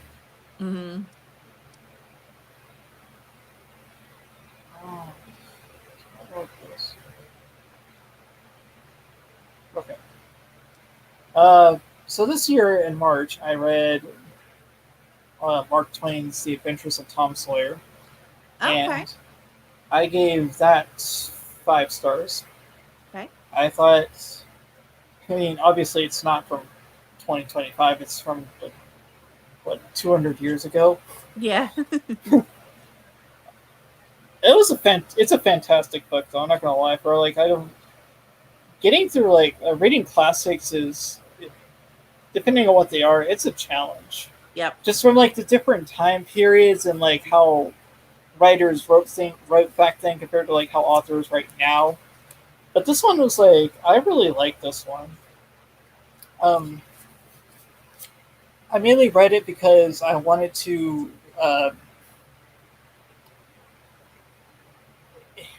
It's because I heard the news that Disney World was going to demolish their Tom Sawyer Island, and they're going to replace it with another tacky attraction. Mm. And I was just like, I watched a video on it, on like the exploration of the island and the history of it, Hmm. and I was just like, you know what? I never actually read the book, itself. So I just read it and I really liked it. Thought it was great. Good. Maybe I'll check that out because I have a problem with classics too. Number two is the worst book you've read in 2025. Oh gosh, I have two. The first Uh, one, I think it's the only one I've given a 1 star this year. I don't give out a lot of 1 stars either. It was Supplication, and I'm not even going to try to pronounce the author's name because I'll butcher it. Hated it. Hated it. It was a chore to get through, but because I had bought it, I was like, I'm gonna get through it. I ended up donating it, so I don't have it. And the second one was Cuckoo. I gave it 2 stars. That was by Gretchen Felker Martin. yeah. And she's just not an author for me. That was the second book of hers that I've read. I gave it 2 stars. It was just gross. It was Yeah. just gross for it, and it just didn't make sense, and it just made me physically angry. So I borrowed it from the library. So Oh well, yeah, at least you didn't like pay for I it. didn't. No, I was like, thank God. I'd have been really pissed. That's probably what I would do too if I ever saw it at the library. I would probably run. I would probably read it just out of curiosity, even though I did not like her first novel. Was it like Manhunt. Manhunt? Yes. This was worse. Oh my god! No, like I cannot. I You could need not finish. to read mine and Gory's reviews because I like I think I. try to go in blind, and a lot of the stuff I was saying, I think she gave it 2 stars as well. A lot of the stuff I said when I was going through after I posted my review and was reading was around her say wavelength too. Like the first chapter, phenomenal. After that, it's like I'm not really sure what she was doing. Maybe she needed more editing. The editor needed to kind of help her out a little bit. It was too all over the place, and it was too much like it. Yeah, that's what I saw between your both of your reviews. It was an imitation of it. Yeah, and it was way, way, way overly sexual Mm, for no reason. It was like it was supposed to be set at a gay conversion camp, which I thought was an amazing idea. And yeah. these kids are 17 and under, between 14 and 17. And I mean, just uncomfortable having to hear about these children's genitalia and like all of them acted like they've never seen a human being before. Like if they saw another person walking by, they're like masturbating in front of them or just want to fuck them right there. Like they were so horny. And the amount of times I heard about pubic hair and Oh my piss god! and dirty Please, bathrooms and please, people are fucking in nasty ass bathrooms out in the middle of nowhere at this camp for what purpose? please don't demonetize us, YouTube. We are just describing what we read in books. Please do not demonetize us for talking about genitalia and masturbating and pubes. Yeah. It was Please don't. gross. It didn't have anything to do with the actual story. Yeah, It was just dumb. So those two, yeah. I was like, this author is clearly not for me. I think she's needs to be more of like extreme horror or like a splatterpunk or something. Because yeah, general fiction, it's not her vibe. that's fair. Oh boy. So I've read quite a few I want to say underwhelming Hmm. books this year. Books that I didn't really like. Some of them were just kind of in the range of like 3 stars. They were okay. Yeah.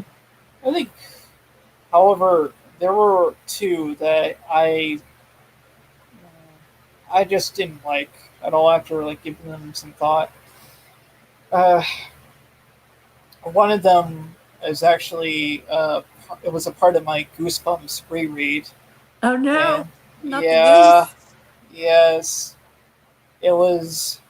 Be careful what you wish for. It was Oh book 12 of the no. series. Oh I my love that one. god, this book sucked.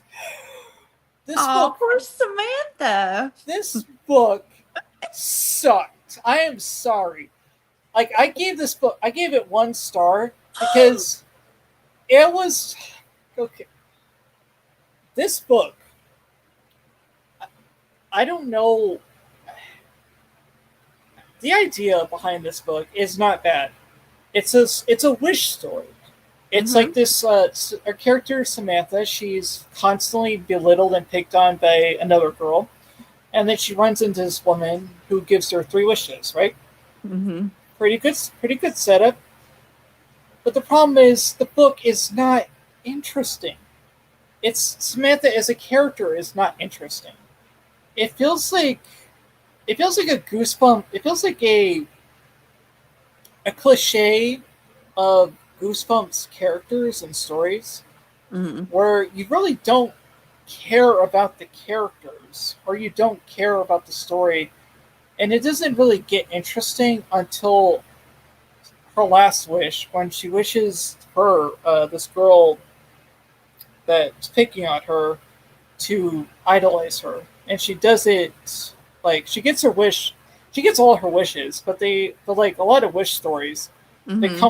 they always come with a price or like a consequence. And the third one, she basically idolizes Samantha to an annoying and almost stalkerish degree. Mm-hmm. And that's really the only positive I can give this book because it was just so it was boring. It was a boring book. It wasn't scary. I mean, I don't. It just felt like a nothing Goosebumps book. In the end of And the book, did she turn into a bird? yeah, she wished Okay, that. because I know the TV show's different. Yeah, at the end, this girl. I'm not even gonna. I like. I don't even. I'm not even gonna bother digging the book out. But this girl that she picks on, she wishes. She makes her last wish, or like her fourth wish, to that she would never met this like woman, this clairvoyant, and Mm-hmm. she wishes that the girl who picked on her would have met her instead, and that she does. And so the first wish that she makes is that Samantha, whose last name is Bird, Bird. That's why literally I already becomes a bird. fly And away then, bird. why That's don't you like just fly away, birds? This is stupid. It's just like a stupid thing. It's just like, it's, oh my gosh. I like the character of the clairvoyant lady, and I think it's mainly because of the episode how quirky she is Mm-hmm. with her little black feathers, and she shows up. She's like, "Oh, that's my necklace! Like you found it." I liked her. I think that's kind of it's just cute. Oh, poor Samantha Bird falling all over the place. Yeah, she was just like the tall girl. She was klutzy. But outside of that, she just didn't have much of a character like a lot of the other like characters in Goosebumps. And Yeah. the one thing I hate when it comes to like bullies and like stories is Hmm. if they're just like if they're a cliche, if they don't have any kind of redeeming qualities or kind of anything that would make you sympathize with them, if they're just a bully to be a bully, that is so boring. I hate that. Hmm. I hate when writers do it. It's lazy. It's lazy. I don't like to use lazy with like R.L. Stein's books because the man was a part of my childhood. Hmm. But once in a while, you do get one stinker in a collection of books that like goes on for this long. Yeah. So, so that was the first Maybe one, and he the other one. wasn't. Oh, go Oh, ahead. go ahead. Sorry. No, I was gonna say maybe he just wasn't good at writing female girls as bullies because he wasn't one. that, you could have that you could have a point there. I mean, feel like he writes his male bullies a little better. And then he had a teenage son throughout the whole, like, Goosebumps. So, Yeah, I mean, he did write a lot of like female characters in his Fear Street series, though. mm, But maybe he was just like, this is just like a book that was contractually obligated to write, and his heart wasn't in it. I don't know, yeah. but that's the first one, and the next one, I don't know how you're gonna feel about this, but Oh, God. it's based on how I feel. Uh, it was "Listen to Your Sister" by Nina Vale. Oh, okay. Yeah, I gave it. I gave it 2 stars. Not a. It's not. It's not as bad as "Be Careful What You Wish For," but I did not. The concept is really cool. Mm-hmm. It's this. You read it, like, so you know what it's about. Yeah, I Um, gave it a 30. yeah, but how it's like how it all came together, like the execution of it. I wasn't really like a fan of it. It was just. I think it was just a little too messy for my Mm-hmm. taste, and but I didn't want to be like too mean to it because I could see like there was some potential in it. I think it is a well crafted concept. It just didn't work for me Yeah. personally, so that's why I gave it a 2. And those are I my don't only think I two. liked the ending of that one. I thought it was so weird. I didn't know if it was literal what was going on or if it was metaphorical. It wasn't spelled out very well. Yeah.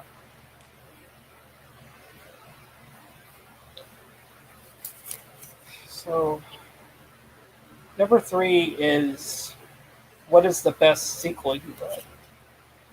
I haven't read too many sequels, but it was Catching Fire. Good choice. I was like, nope. I was like, I've been reading a lot of standalones, so I haven't read too many sequels this year, but I'll agree with that as well. Catching Fire is arguably the best one in that series. yeah, that's my favorite so far. It's certainly the best movie in the franchise. Yeah, I was gonna say it was my favorite movie, but the new one, The new one or the one that's coming out? yep, next year. So Oh, I gotta get on that. I still haven't read uh, Ballad of Songbirds and Snakes yet. Number 4 is new 2025 release that I haven't read yet. Sunrise on the Reaping. Yep. Uh, Sunrise on the Reaping. oh my god, yes. Yeah, came out in March. I got a little. I'm waiting on the audiobook to come in from my library.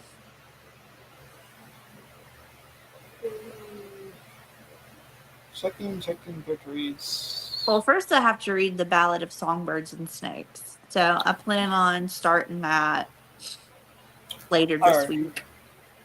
I got one. Oh, you got one. It's 2025. It came out this year. It's on my TBR list, and I am hyped to read it. Oh, yeah. Delilah. I have it. Haven't read it yet. I'm excited to read it. I just have not. I haven't gotten it yet. I love like it looks. The story sounds interesting. It looks cute. I love like middle grade, so See, I do too. I I'm love some hoping. middle grade. I'm hoping they're still gonna love this. So that's my most anticipated book. Uh, biggest biggest disappointment. What do we got? Oh, for me, it's this book called Famous Last Words by Gillian McAllister. It was my first book from her, and it started out so good. It was 5 stars. The first book I've ever read from her. I got it in my March book of the month, and I read it. and then I ended up giving it 2 stars. It was about this woman and her husband that just had a baby. The baby was 2 months old, and the wife was going back to work, and it was her first day back, and all of a sudden on the news, she sees that her husband's company, has been taken over by a gunman, and there's hostages there. And all of a sudden, the police show up to interview her, and you think her husband is one of the hostages, and he's actually the shooter. Hmm. And the premise was just so good. And then it took this turn where the motivation was so stupid, and the in resolution was so dumb. I unhauled it. So I gave it a 2. It started out so good. I was just reading through it so quickly. But yeah, famous last words. So disappointing.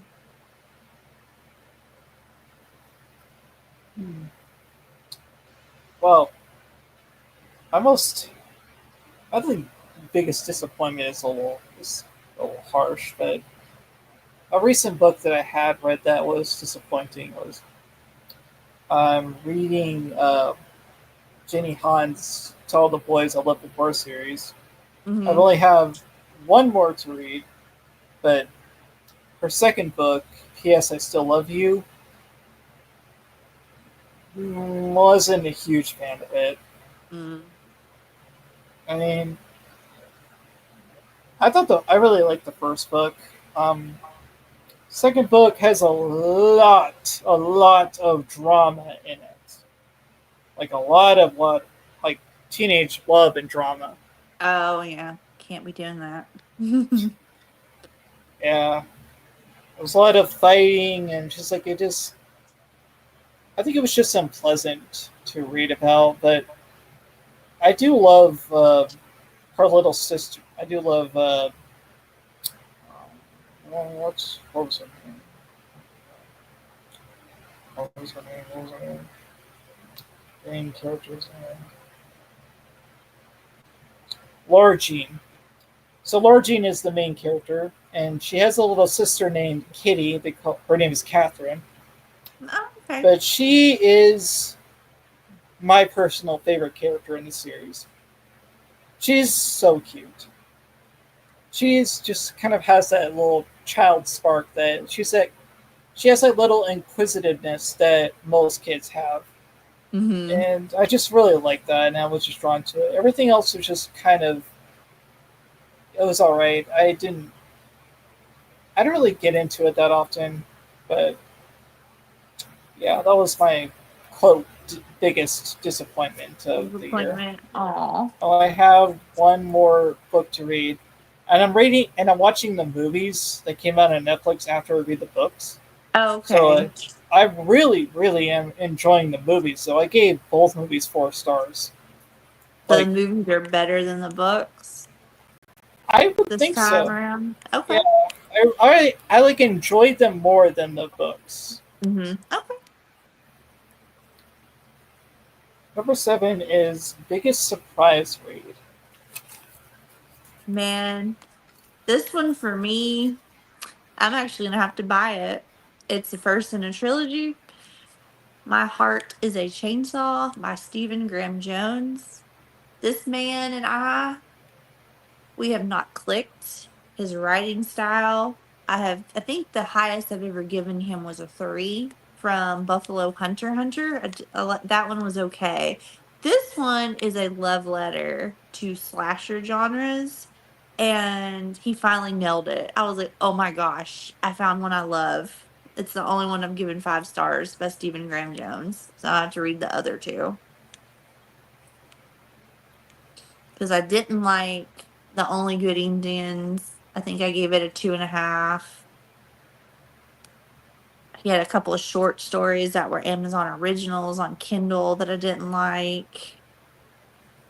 I feel like I've read another one of his. I was like, I think we're gonna have to break up, and I'm gonna give him one more try. And I knew it. I was like, hey, he's gotten so close. We finally clicked. with My Heart is a Chainsaw.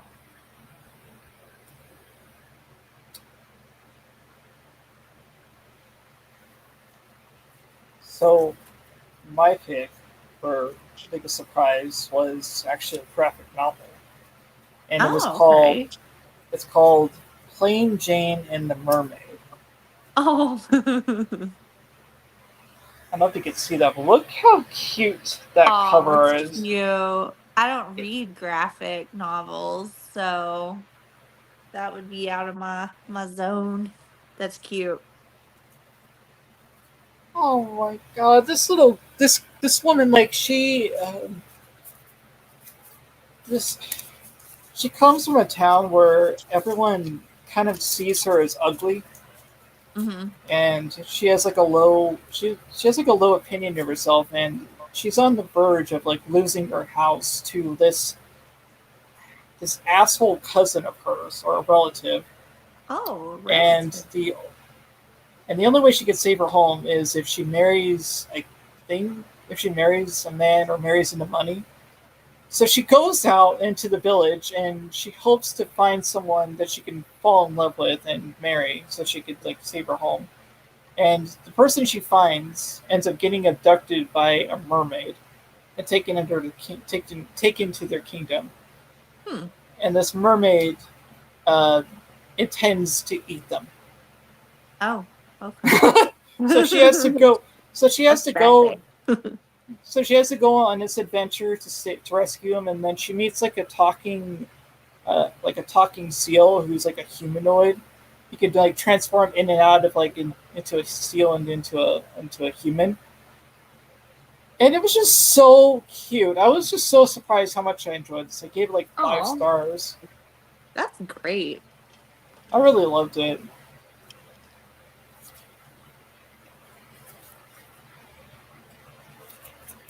Number 8 is, what is your new favorite author? For me, Delilah S. Dawson, I gave her book Bloom a 5 star this year and Guillotine a 5 star. So anything else she comes out with, I'll definitely be reading. Delilah S. Dawson? Hmm. Yeah, Bloom was Vicky from Nightmare Maven, the creepy book club pick for January. And it was about this girl that she meets this very peculiar lady at the market. And then Guillotine. Yeah. Okay, okay. I know what book you're talking about. Yeah, it's pink, bloom. It's got flowers on it. The lady, Yeah, she yeah. makes cupcakes and soaps, and you think it's going one way and it takes a turn, and it's fantastic. It's kind of like it's like the Love Witch with cannibalism, right? Hmm. Like the Love Witch meets Fresh. Yeah, I think I put it Misery meets Fresh if they had a baby. That's what this short story, because it's only like 200 pages. Interesting. Quite a few new favorite authors, but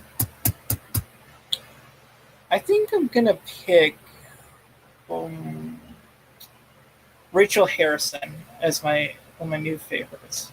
That's a good one. I read, we both read like books by her. We read, talked about like Black Sheep on this channel, Hmm. and I read Such Sharp Teeth, which is Hmm. a werewolf novel. Highly recommend. By the way, Yeah. it's so funny. It's like rom com, but with werewolves or Yeah. a werewolf.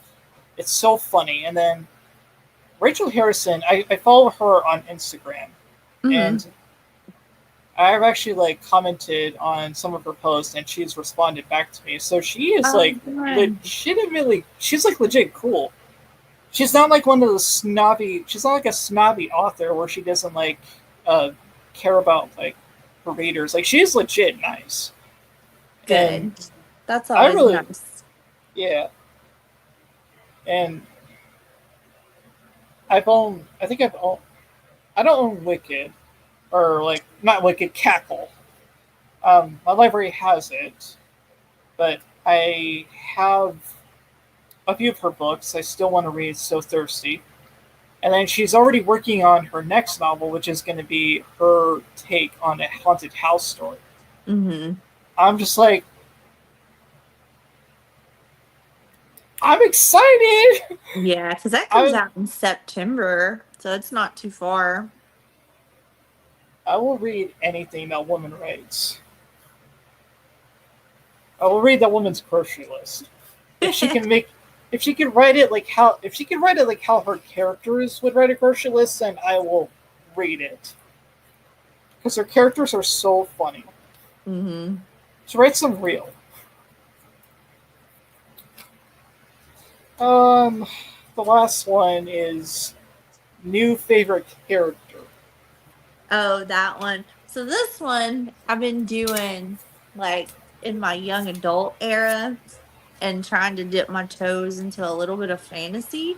So I got this one from Book of the Month. It's called Legendborn. I Oh, love the okay. book. It's so pretty. It's the first in a trilogy. I'm reading the second one now. This is Bree Matthews, and it's set at a college, UNC Chapel Hill, out in North Carolina, and it is a King Arthur and the Knights of the Round Table retelling. And I don't know anything about that, but it's so fun. She's such a strong character, very relatable.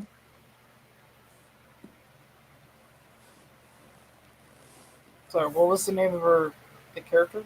Her name is Bree Matthews. Brie Matthews. All right. Yeah, she goes to college, and the first night she's there, she witnesses this magical attack. Like this demon comes out of nowhere, and one of her classmates kills it. They try to erase her memory, which they call mesmer. They try to mesmer her, but for some reason, her brain, she can't be mesmered. So they're looking into that, and like there's backstory, and there's like deception in the ranks, and it's so fun.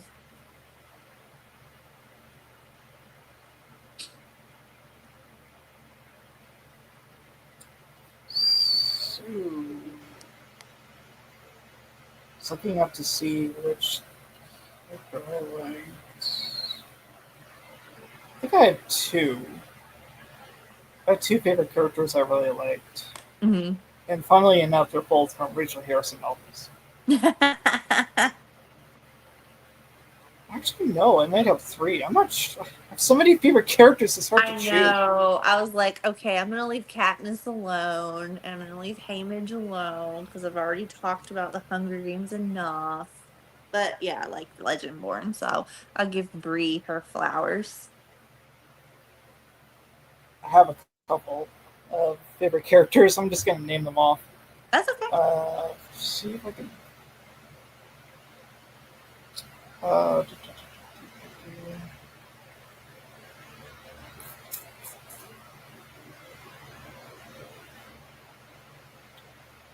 so the first one is Rory Morris from Such Sharp Teeth. Okay. Absolutely. I think she's like, I absolutely thought she was hilarious. Um, uh,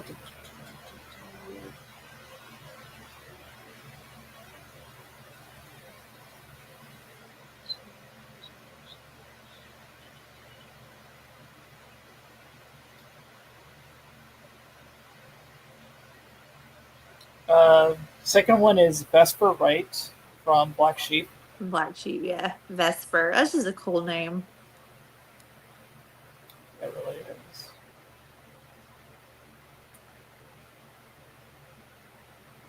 Third is a character named Evelyn from this book I loved last year called Dust. It's from Dusty Bowling. Oh, yeah. It's a middle grade book, and it's one of the best freaking middle grade books I've read in years. I absolutely loved it. I love the characters from the Southern Book Club's Guide to Slaying Vampires. Yeah, I liked all 5 of them.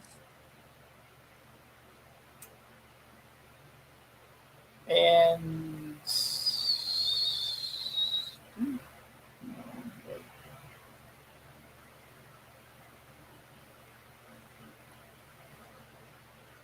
I forgot them. I can't find like the main characters' names, but I really like the characters in Kirsten White's Mr. Magic. I feel like she had a different name too. It was she wrote Hyde and um, what was- The Dark Descent of Elizabeth Frankenstein. Mm. Those are those are the books that she wrote. I want to reread Hyde, but Mr. Magic might be my favorite out of her books so far. That's the only one I've read of hers.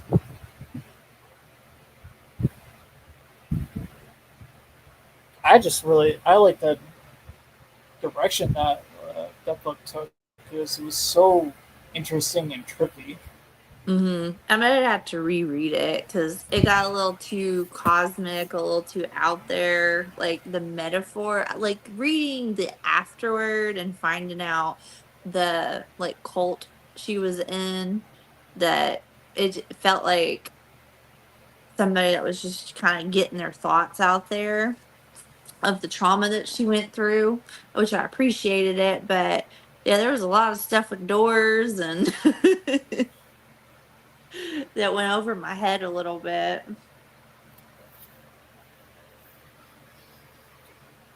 Yeah, I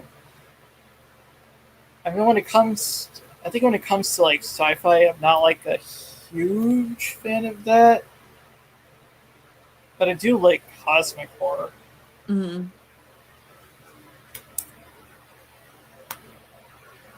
So, any final thoughts on the when the wolf comes home? Before we sign No, off. I think that, yeah, that was just really fun. I did enjoy that one. Our discussions go on for a while. But I don't know if anyone's watching these, but we're just here like talking to each other like book besties. Yeah. So you got to pick, what are we reading for August? Oh my god, I forgot. I forgot to mention we were just talking about stuff like I just got lost. So, if you guys are watching the replay, first of all, thank you. Yes. Thank you for putting the time. If you actually read along with us with this book, let us know what you think of the book, as always. And for next month, my birthday month, Mm-hmm. it's also Clown Week. So our book pick next month is going to be the novelization of Terrifier 2, which I am a massive, massive Terrifier fan. And getting anything in novel, whether in like film or novel form, to get more like detail, like art as a character, I love that. And Heather is like she's seen the first 2 Terrifier movies, hasn't Yeah. seen the third yet though. Yeah, not yet. I'm waiting for it to come onto streaming somewhere. Yeah, I was looking. I was gonna read Terrifier 1, but I don't think it exists. I think just the second one is novelized. Well, they Or just if it does, it's not on my library. there was an announcement that Terrifier 3 is also getting a novelization. Oh, it is? Yeah. So yeah, that's going to be our book talk next month. Hopefully, you will join us if you're a Terrifier fan and want to know our thoughts on it. Or But if until, you're not. or if you're not, it's okay too. If you want to just come and hang out and we'll just like chat about stuff. Yeah. But Uh, I am Brandon the Beldam, Yep. And I'm Horrorhead Heather. and thank you for being part of our little weirdo book club. And we'll Yes. see you hopefully at our next one. Yep. Good Bye, night. weirdos.